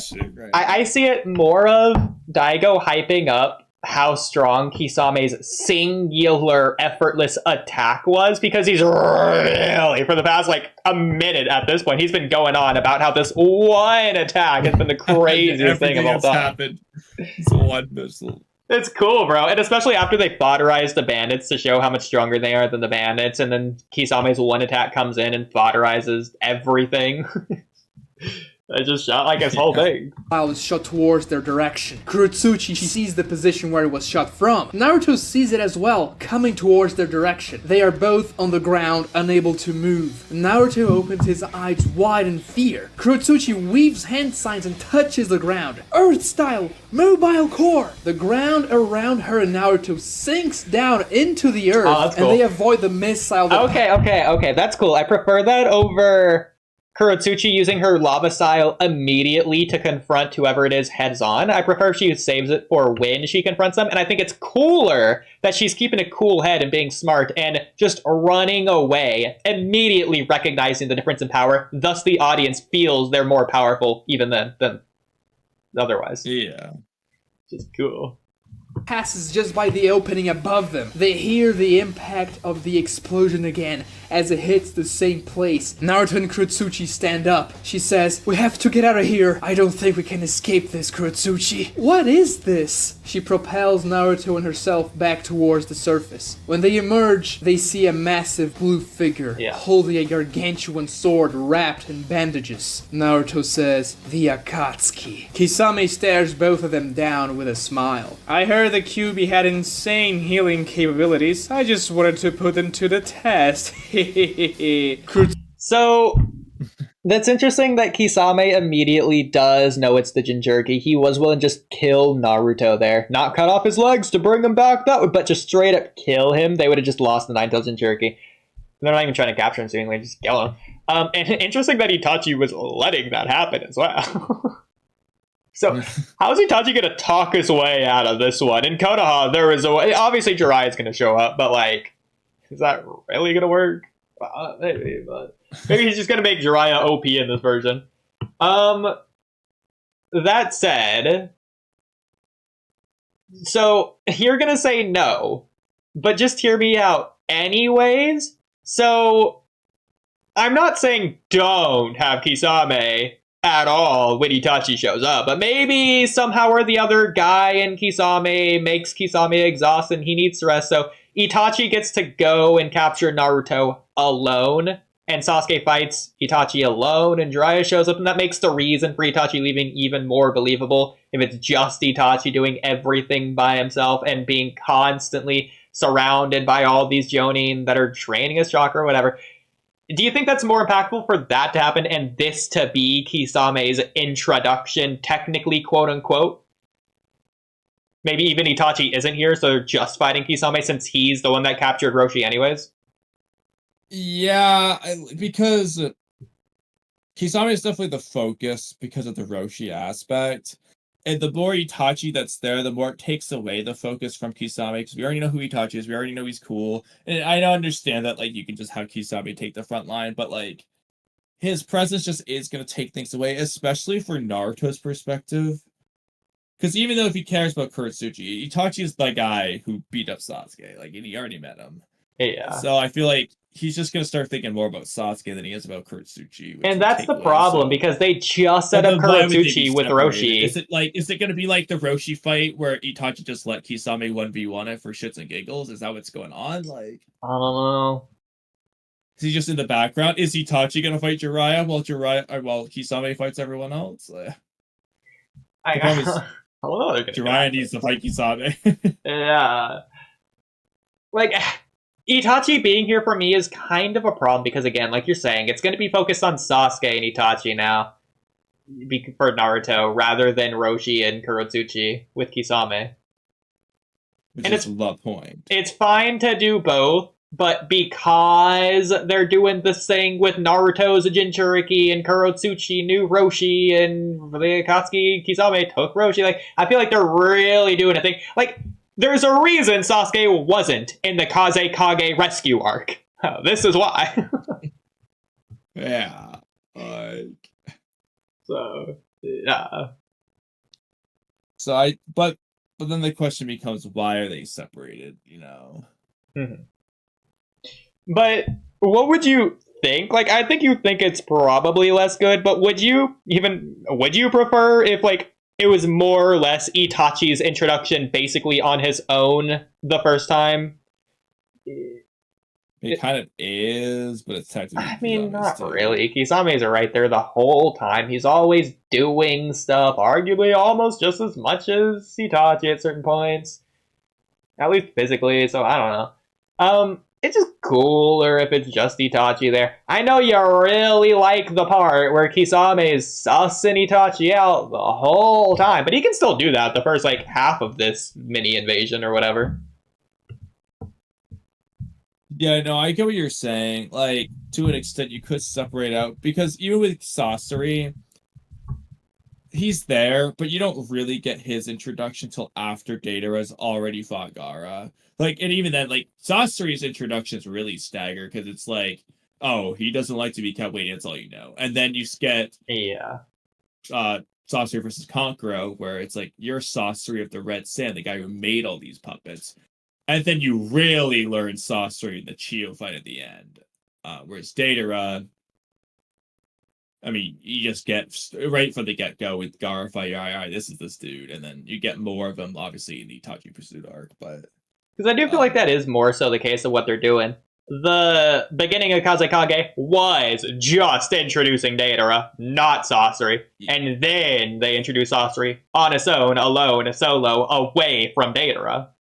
yeah, and so even though they were partners and they're in the same arc in the same general vicinity, they're keeping them separate, like separate fights, separate times to shine. Obviously, Itachi's introduction is mostly Itachi, but Kisami's there every step of the way. He's always there. He's always saying things, and so on. So you could argue that they should have done a staggered thing to where they were just separated, like Itachi went in while Kisame stayed behind, just watching from the walls. Maybe he shows up at the end, like when before Guy shows up, maybe Kisame shows up as the Itachi, you're taking too long. And then Guy shows up and they leave or something. You could do that. You could also have just Kisame just watching. Like, Itachi thinks he's fighting someone, but he's being like Koji watching Jigen from, like, a distance. Yeah. Like, there's a lot of things you could have just watched. Like, and then at the end, he's like, why did you run away? And then Itachi could say, oh, I use Amaterasu and I use this. And then you get Kisame's introduction. I don't want to say Kazekage Rescue because that's the time to do Sasori Datara. So That's kind of cool. I don't know when you would introduce Kisame for real at that point, like the B fight. Yeah, I think Koji watching from inside the village would be the closest comparison. Obviously, they could track his chakra signature or whatever, but ignore that. But you could also compare it to like Itachi just lets him in the same way he does. Kisame just goes a separate way. They think it's split up to look for the Nine-Tailed Shinchuriki or something. Kisame's watching Itachi rather than looking or something. Yeah, I don't think it's as strong, but you could also compare it to like Zetsu and Obito watching a lot of fights. Yeah. So, there you go. I think it'd be fine to just have a thing to where Kisame is just keeping an eye on Itachi. Yeah. And not really looking for Naruto. At the very least, you could just separate them when Itachi goes to knock on the door. Maybe even they're like spreading their ground or whatever the phrase is, to where they're looking in different hotels to cover more ground for like a quicker time or whatever. To where Kisame just in a different hotel. There you go. I think that works. There's a lot of ways you could do it, like very easily. I think it's just cool to have Itachi be the one to knock on Naruto's door alone. Runs into Itachi and Guy runs into Kisame there instead. True, yeah. That'd be cool. Because they're going to do the whole 3 rematch thing, even though the first one's not really a fight in the first place, so... Even if they have, like, this rivalry thing going on, like, Itachi's like, so Kisame, why did you leave? Because Guy showed up. Itachi, why did you leave? Because a Sarin showed up. Not a Jonin, but a Sarin. Well, I mean, Itachi was hyping up Guy anyways. So. I know. It's fun. But... It would also be interesting, though, if Kisame kind of, quote-unquote, won the first time, and then Guy wins the second time, and then Guy wins again. I don't know if you want Guy to win every time or not, but... Sure, yeah. By the way, for reference, it is 2 a.m. Are you good to keep going? I know, I was getting really sleepy earlier when you were explaining something, and I barely was able to comprehend something you said. You didn't realize. There's not a... I mean, this is the cursed episode anyways. We could end it at the exact 20-minute mark, when the Akatsuki actually has begun striking. Might be a good idea. Okay, we'll watch the next 3 seconds and end it. Yes, you'll die here and now. I have no quarrel with. Okay, there you go. All right. We're going into the fight for next time. So this episode, they defeated the bandits, and that's what we saw. All right. Well, guys, bye. We spent the first like 2 hours not even talking about the rewrite. Okay.